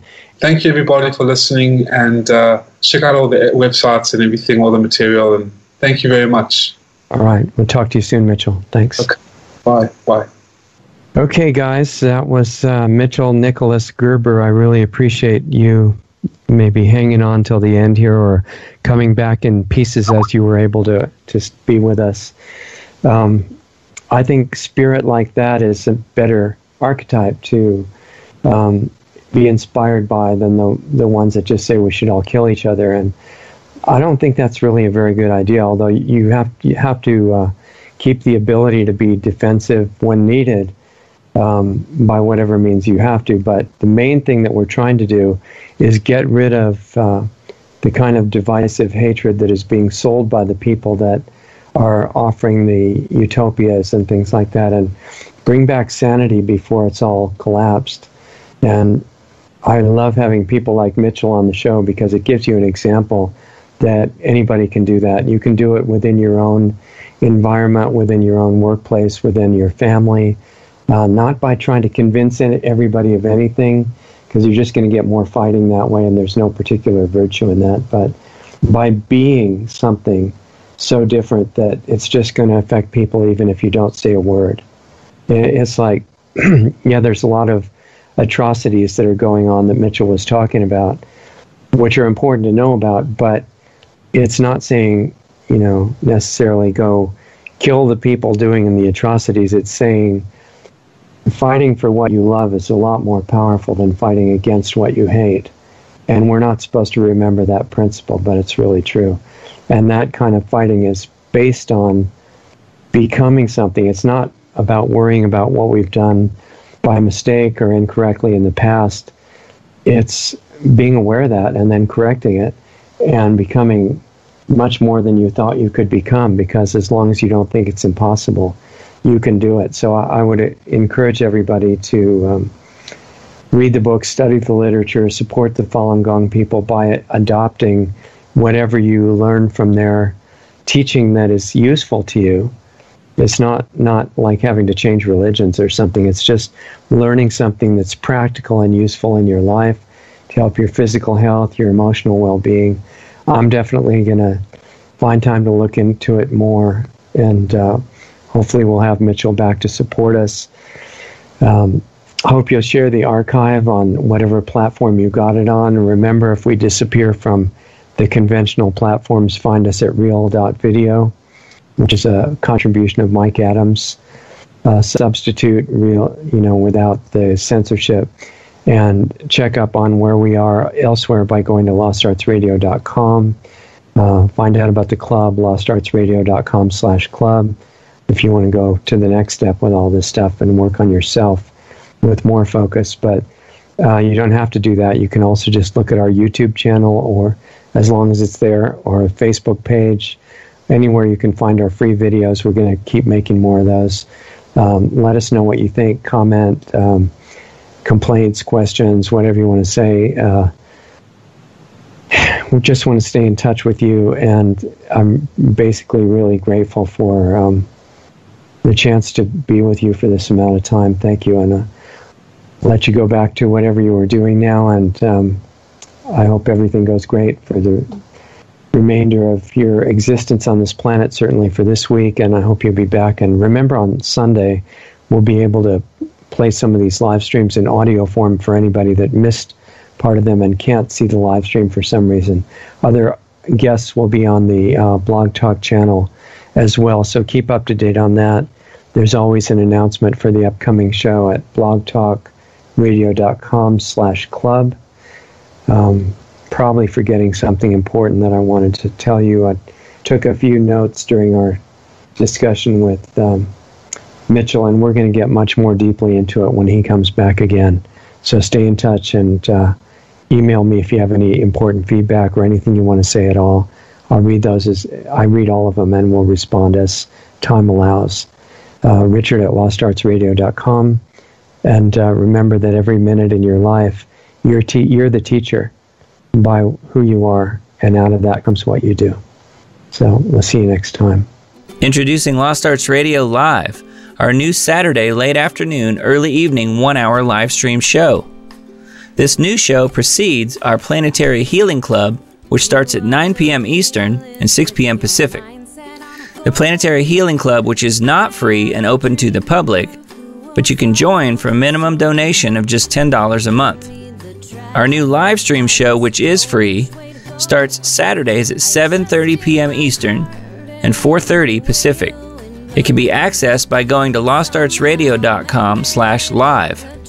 You can tune into our live stream from our Facebook page at facebook.com/lostartsradio, from our YouTube channel at youtube.com/lostartsradio, as well as both Periscope and Twitter at Lost Arts Radio.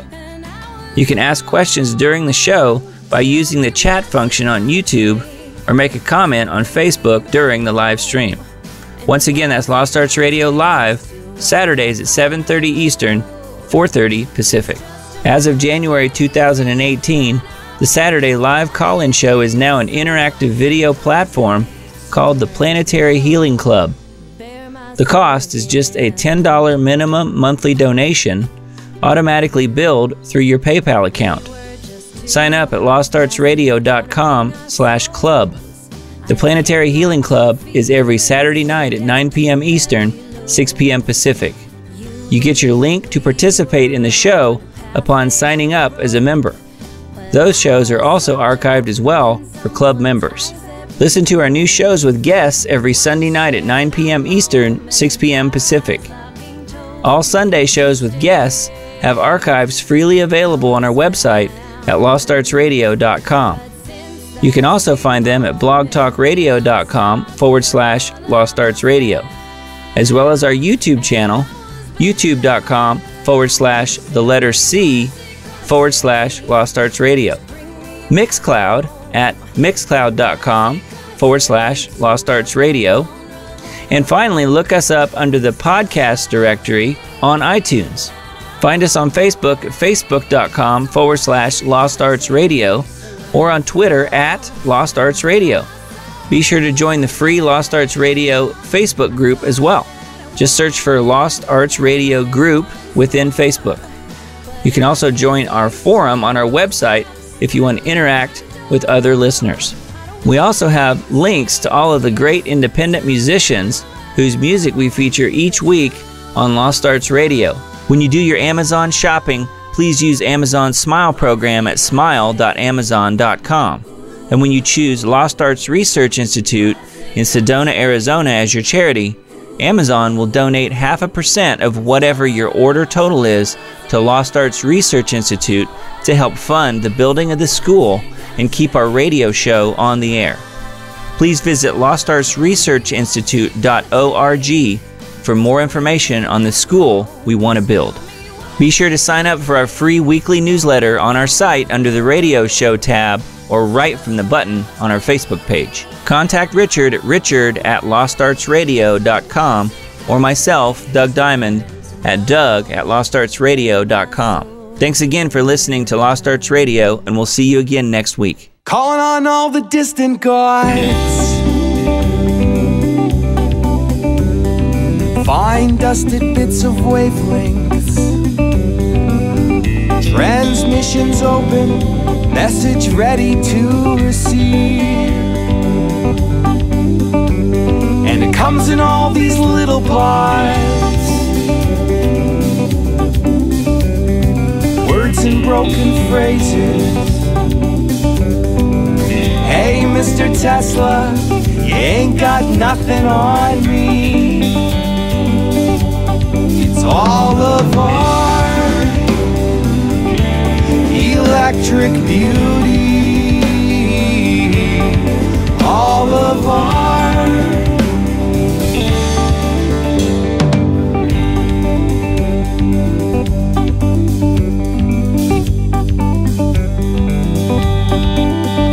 sometimes I sit inside the fog, walls are brick to building. Somebody's trying to get through, you see. And I know I act just like a dog, I disobey obedience. Pretty soon, they'll be coming after you and me, 'cause of all of our electric beauty, all of our electric beauty, all of our electric beauty.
Distant gods,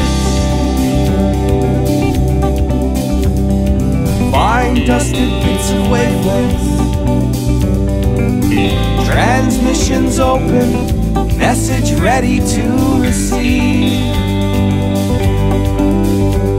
and it comes in all these little parts, words and broken phrases. Hey, Mr. Tesla, you ain't got nothing on me. It's all of our electric beauty.